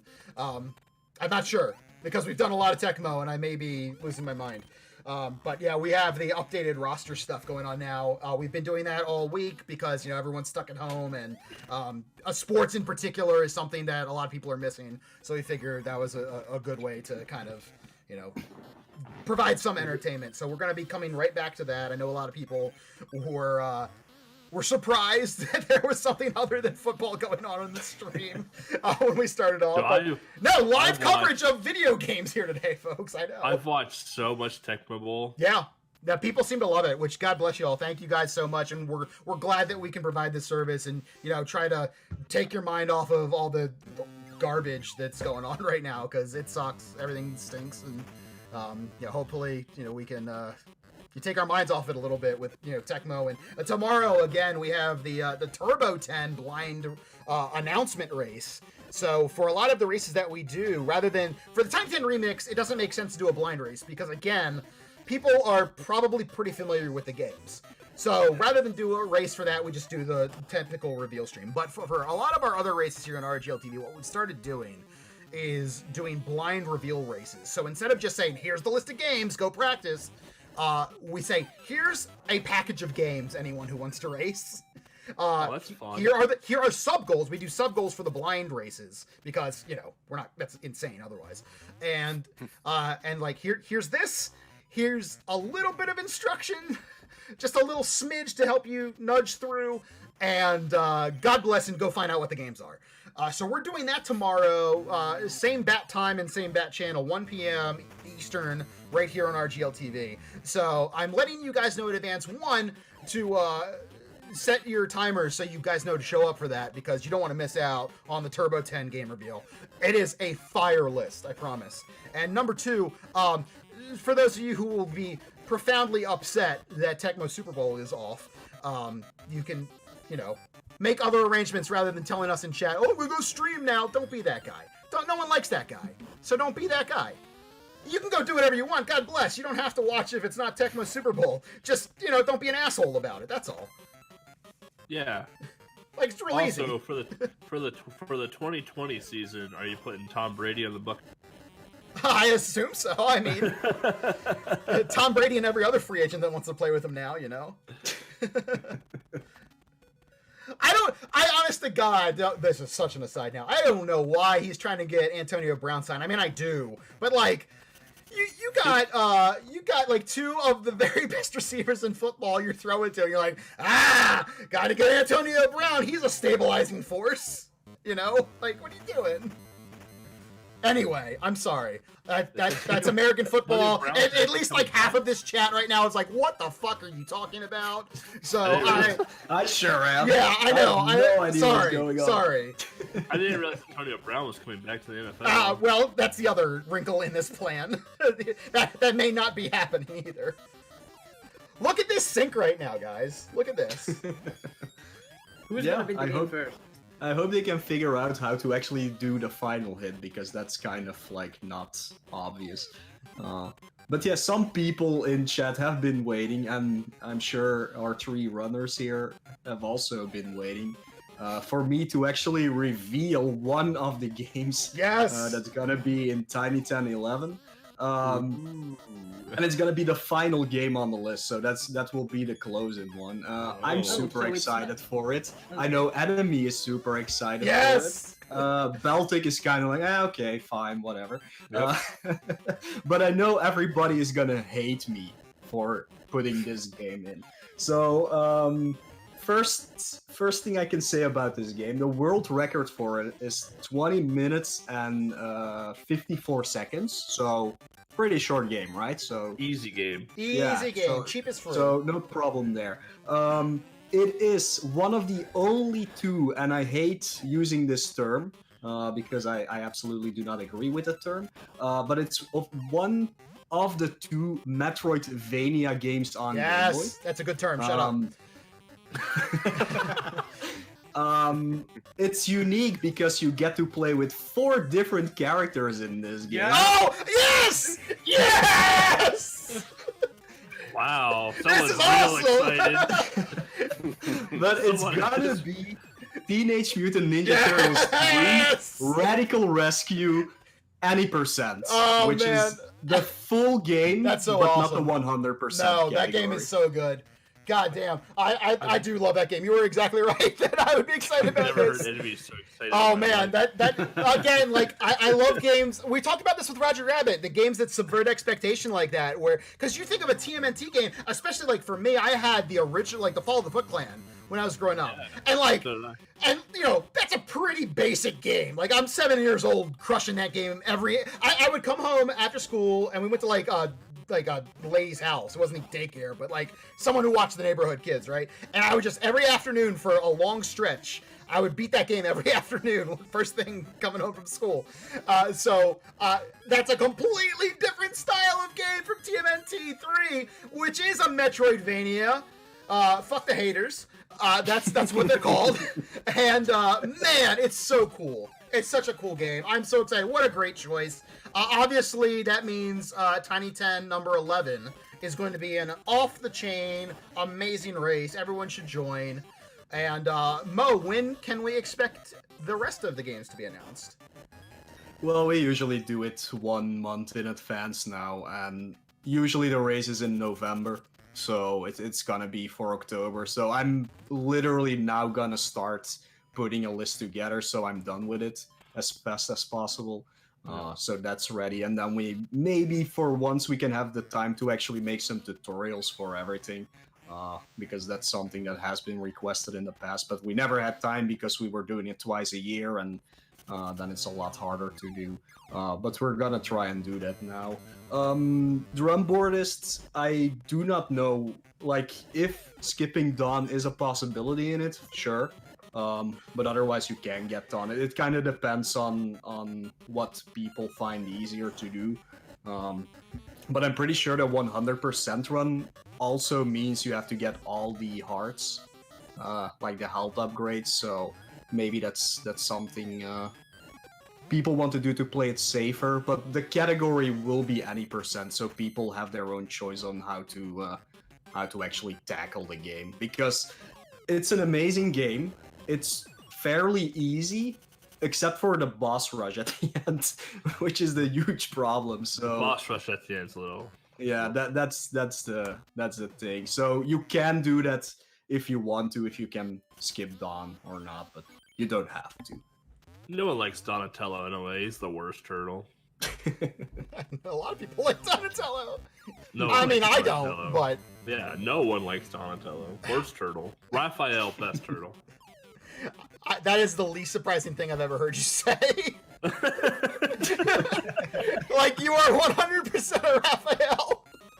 And by the way, Raphael's my favorite turtle too, so don't think I'm calling you out. But like, I knew that. I was not like, boy, I think he's a Mikey or a Leo. Michelangelo's second. I don't like Leonardo. He's too much of a goody-goody.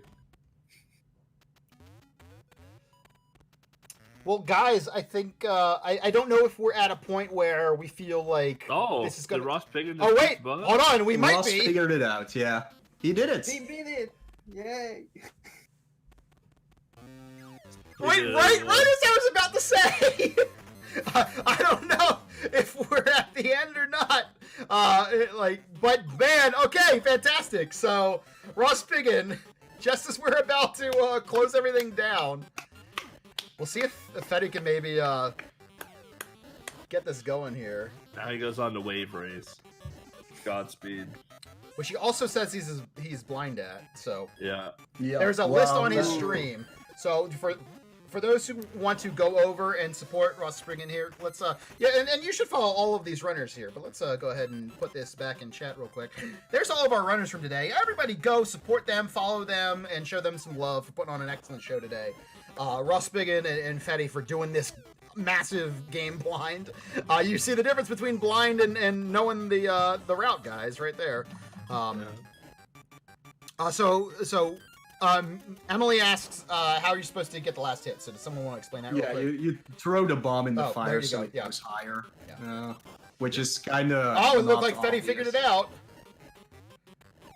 No, he's still. Yeah. No, okay, he yeah, threw it in the there fire we go. real Yeah, quick. Wait, yeah, I don't know yeah. why the layout has changed for this stream for Ross Piggin. I promise you I didn't change anything on my end. It's okay, we'll adjust it real quick.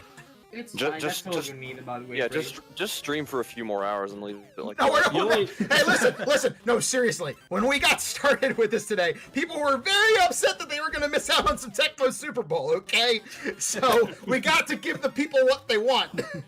But to the extent that we're still here, I'd like to have it captured properly. You only need the map in the bottom corner. That really tells the tale. As long as the white dot is in front of the black dots, you're fine. Yeah. That's what they say in video games. Yeah. Well, he's turning around now. He's going.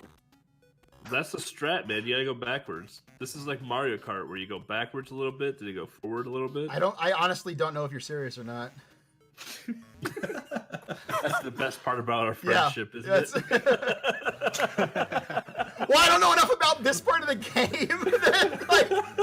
We're in uncharted waters here. that dry sarcasm, you know.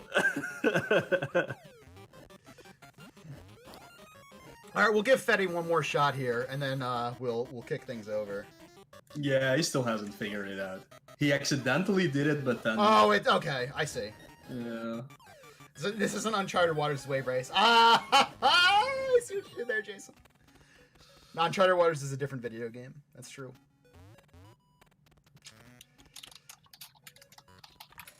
The waters are exactly charted, by the way. I mean, there's a little mini map and everything. So Yeah, they're very Yeah. much charted. yeah, There's even buoys marking the way. yeah.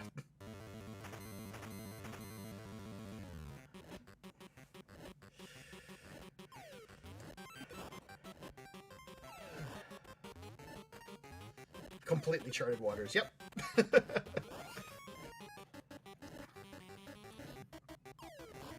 try not to laugh here. We're trying to not have you not laugh. Yeah.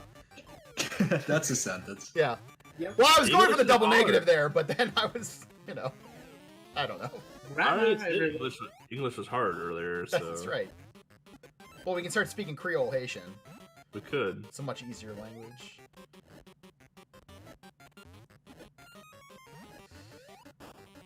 Okay. Okay, here we go. We got the high hit now. Come on, Fetty. Throw it in the fire, baby.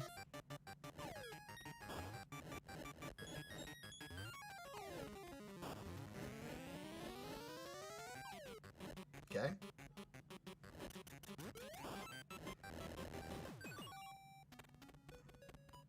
So you just get sent out if Yep. you don't. Oh man, that stinks. Yeah, you have to go right back into the boss room and do it all over again. All right. Well, I think with that we're going to bid everyone adieu, and wish Fetty and Ruspingen good luck. If you would like to go follow them, again, here we'll post the links in chat. Everybody, you should go follow everyone. But if you want to go watch them, you can certainly go do that. We encourage you to support all of the runners for the Tiny 10 Remix 3.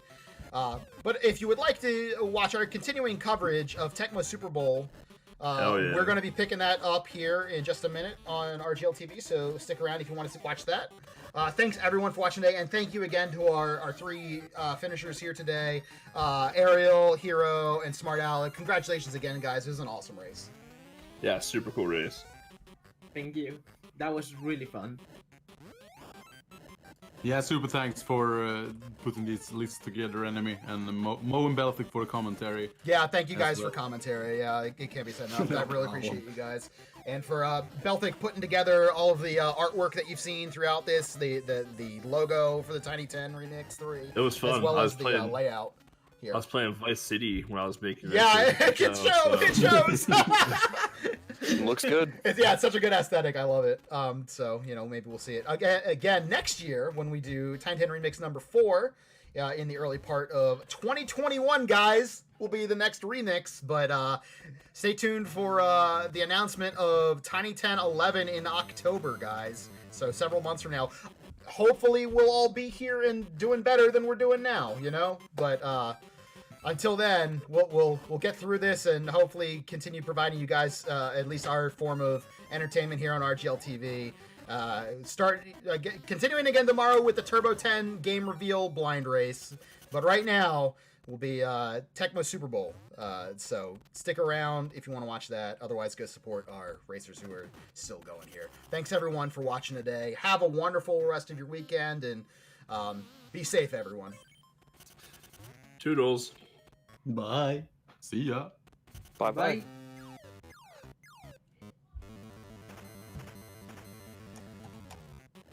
Okay, I'm gonna go to, yeah. See ya.